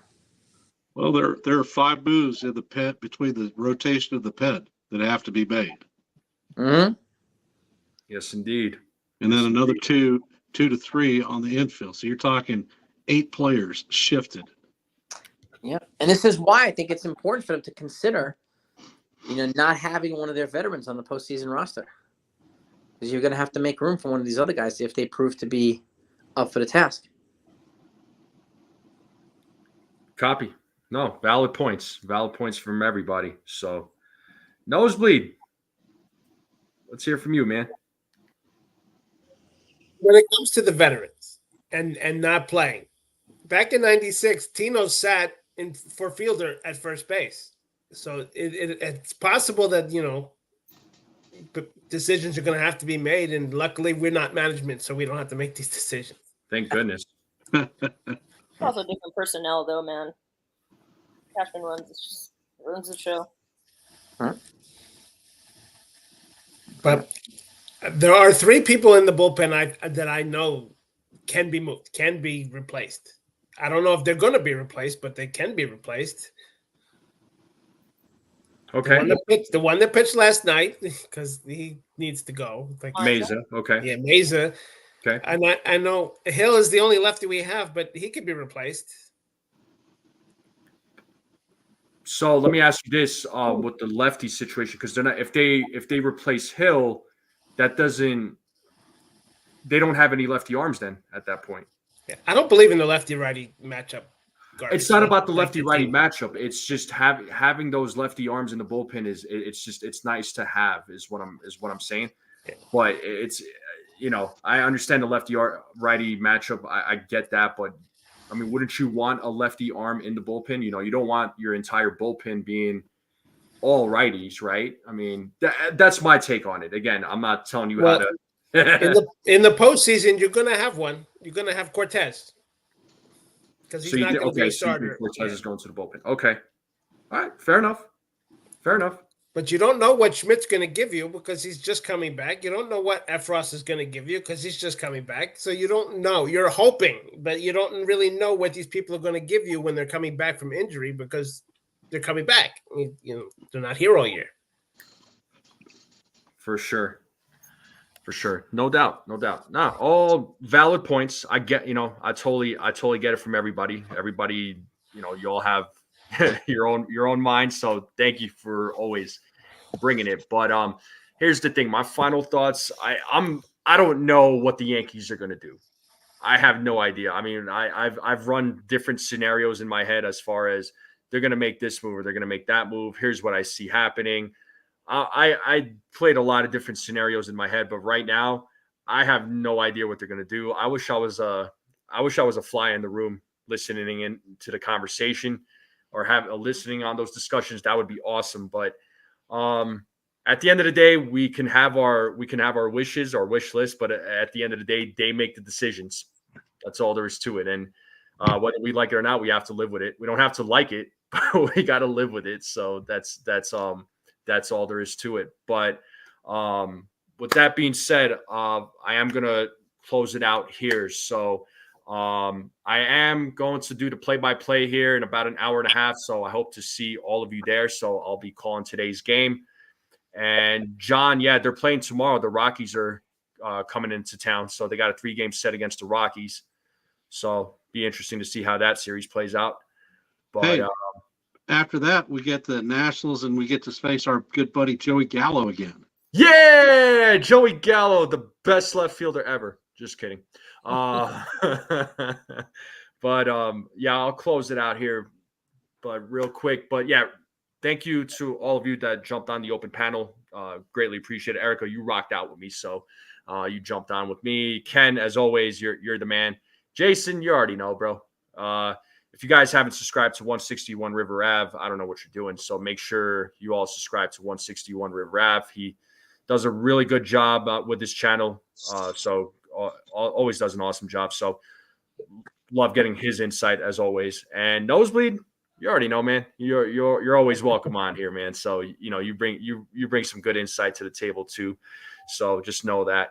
But folks in the chat, thank you for tuning in. Thank you for the comments. Thank you for the support for the channel. Really, it does mean the world to me. Without you all, I would not be here. So make sure you all hit that like button, hit that subscribe button, share this channel out with everyone you know. Let's get this channel to 900 subscribers. And I'll see you all soon for the play-by-play. Let's go Yankees. Let's go get the series win. And we're out. Have a good day. Nice meeting you, Erica. Hey, everyone. Yep. See you all later.